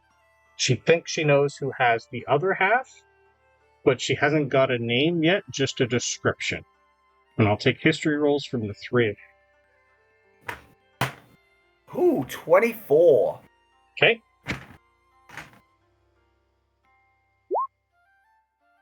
I'm so not used to having a character with good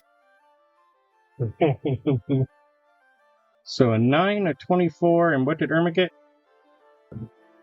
Nope, she's muted. You're muted if you're talking pretzels. Oh, you're just not here. Wow. Just do a quick roll on her character sheet. You're going to get most of it anyway with your roll, but I figured I'd roll anyway.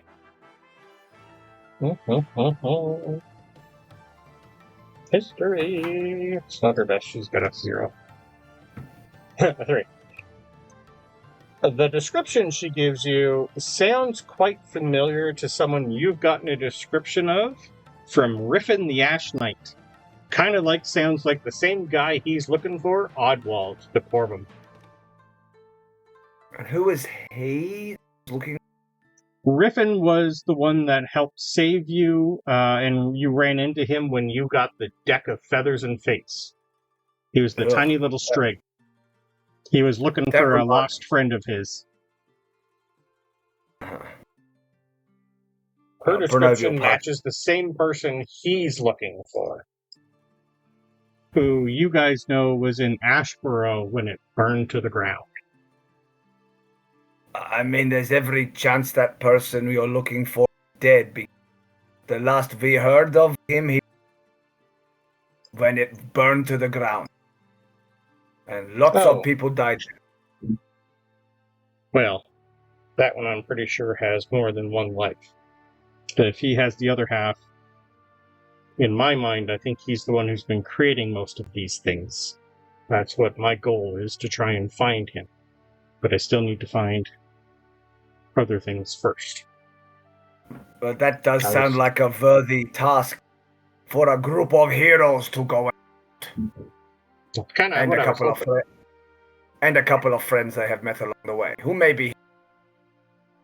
Well, I also don't really believe in coincidences. Do you, by chance, know your family history that well, or all 3 of you know your family history that well? Because if I ran into 2 of you who had ancestors in the Wardens of the First Root, I'm wondering if you did too. I just come from a family of hunters. Live in the woods hunting. Well, we've been hundreds of years ever since the Cataclysm, so it's possible, but she's going to ask you, she's going to give you a name of a Cervan. Cedar Brightborough. He's the Unbending Oak. His role, he was the Shield of Heartwood's outer borders, known for standing motionless against entire armies. What did I roll a luck? Okay. I'll just see. So 10 on 11 to 20, I've heard of him. Okay. Okay, I got a 13. I reckon this guy's name means. Somewhere down the line, then, you had an ancestor who was also part of the Wardens the first room. I think I remember my uncle one night when he was in his cups mentioning this name as some person we had a connection to, but that is as much as I have gotten. Well, that's 3 and a 5 of you. That's pretty good odds, sir. How about the other two? Hester, Irma? Hester, being a raptor, she's going to give you the name Marrow Redclaw, Talon of the Root. I'm going to leave it up to you whether or not you know that or would like to roll, or just say no. No. He's been hit in the head too many times to remember most of his extended family. Okay. I'm good with that. And Irma, being a hedge, she's going to tell you one of the Wardens, the first root. Basically, the Wardens of the first root is one person from every Humblewood race. One of each. Fallow Marybranch. She's the tender of seeds. She's the preserver of Heartwood secret groves and the guardian of ancient magical plants. I will leave that up to you whether or not you think that person was in your family line or not. Okay. So do you think Fallow Marybranch, it's up to you basically whether or not you want one of your ancestors to be part of the Wardens or not. I mean, probably not, because we weren't. I don't think Irma's family was really from Humblewood. Okay. Because she's an armadillo. Perfect. Yeah. Well, 3 and a 5, that's still pretty good odds. That's my goal, is to find the other half of the Heartwood and try and somehow fix this Scorched Grove, but I don't want any of the Perch Guard in my way, I don't want bandits in my way, I don't want the tenders in my way. If they found out what we're doing, they could use it. I don't know. That's we've been protecting it for a long time. The other half. We've been searching for the other half. That's been our job, but I'm the last warden. Everyone else is dead. I mean, these people you call bandits seem like not the worst people, actually. I don't think we need to assume that us trying to help the world is something against what they believe. No, I understand that part. They caught me looking, because I could have swore I had Granganny Jean's necklace in hand, and apparently it has gone. I'm just hoping it's not with the same person. If this other Corvum does in fact have both parts now, maybe that's why we're seeing all these new creations of things and all the new fire elementals. I don't know. So not this necklace I just found then. No, sorry. It's just, Reynard has the picture, I think. So, or did Hester keep the picture? I think Hester has the picture. No, I'm pretty sure I gave the picture to Sky. To Sky, okay, then she would have handed it back. So, this necklace, and she's just going to point to the one on Granganny Jean's neck. If I can get close to it, I can find it. But I need to be within 1,000 feet of it. So I'm just going on rumors. So if this Corvum that you said, if he matches the description, maybe we can find this Griffin guy. Maybe he's found his friend. That's the lead I'm going on, but I don't want to tell the Bird Council because I don't know what they'd do with it if they got both halves. I don't trust a lot of people. It's not my job.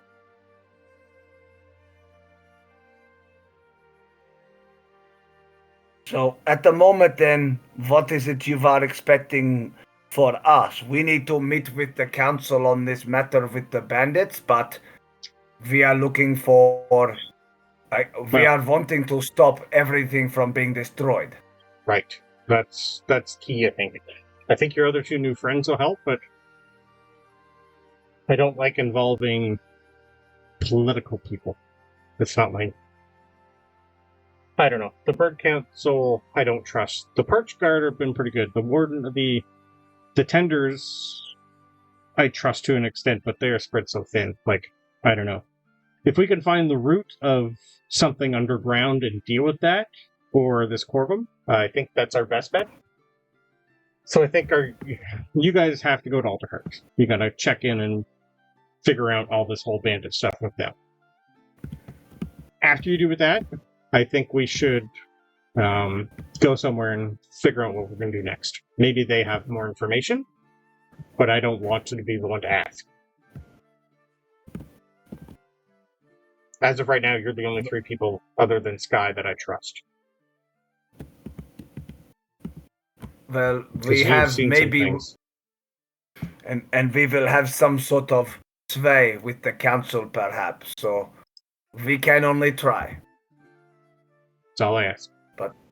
What exactly are you wanting us to say to the council? Then you tell us, say it. I just basically want you to tell them the truth of what you've seen and what's going on, and find out if they've learned anything else from maybe the Tenders, or if they have a tender contact we can talk to see if they know what else has been going on under the dirt. Because that's my issue. There's things burrowing and creating holes. I don't know what type of creature it is. I haven't seen it. This rings a bell from pretty much where you guys are headed. She doesn't know about that, though, because it happened after she was kidnapped.